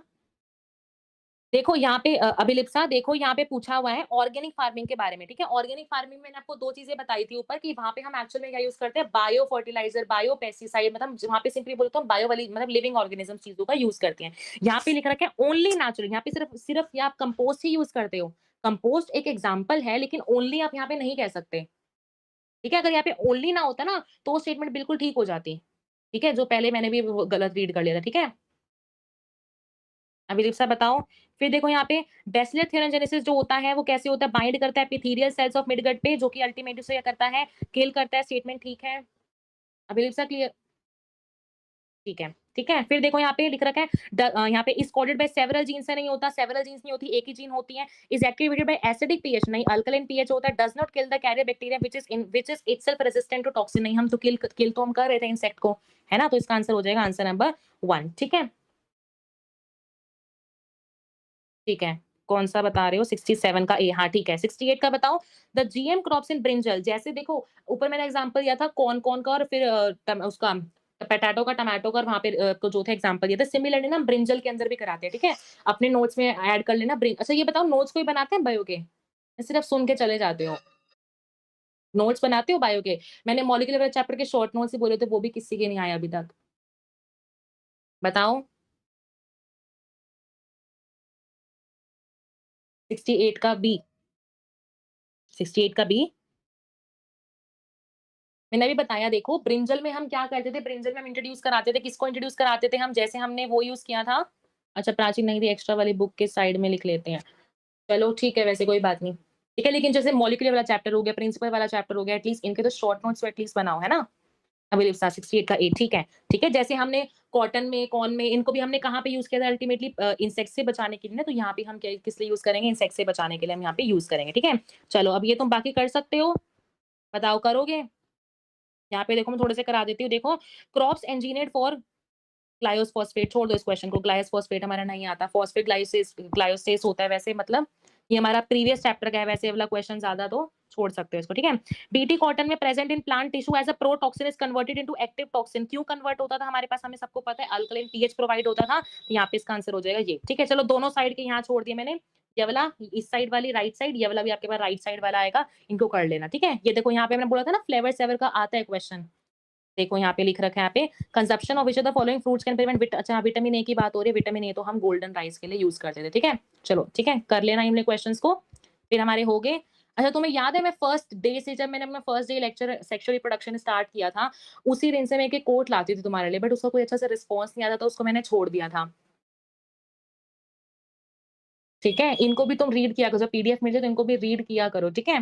देखो dreams don't work unless you do, so work hard, stay focused and make your need dream a reality, ठीक है? ये स्टेथोस्कोप साइड में दिख रहा है ना? चाहिए ना सबको? व्हाइट एप्रन, ये आपके पास साथ में स्टेथोस्कोप, ठीक है? मेन जो मोटिवेशन होती है ना किसी भी नीट एस्पिरेंट की, वो यही होती है, ठीक है? मेन मोटिवेशन यहीं से आती है, जब आप अपने या तो अपने फ़ोन का वॉलपेपर भी लगा सकते हो सिंपल, है ना?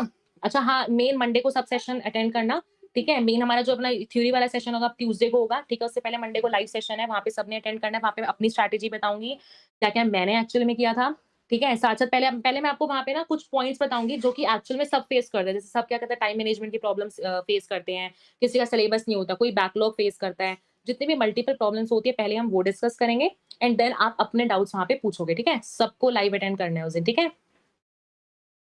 ठीक है? अच्छा हाँ, ये बताओ कि देखो वहाँ पे मैंने जब टेलीग्राम पे वोट्स कराए थे, तो वहाँ पर भी जो थे वहाँ पर भी जो वोट्स थे 14 कुछ उसके थे और 20 उसके थे। देखो अप्रॉक्सिमेटली सेम है बट तुम क्या कहते हो ये बताओ?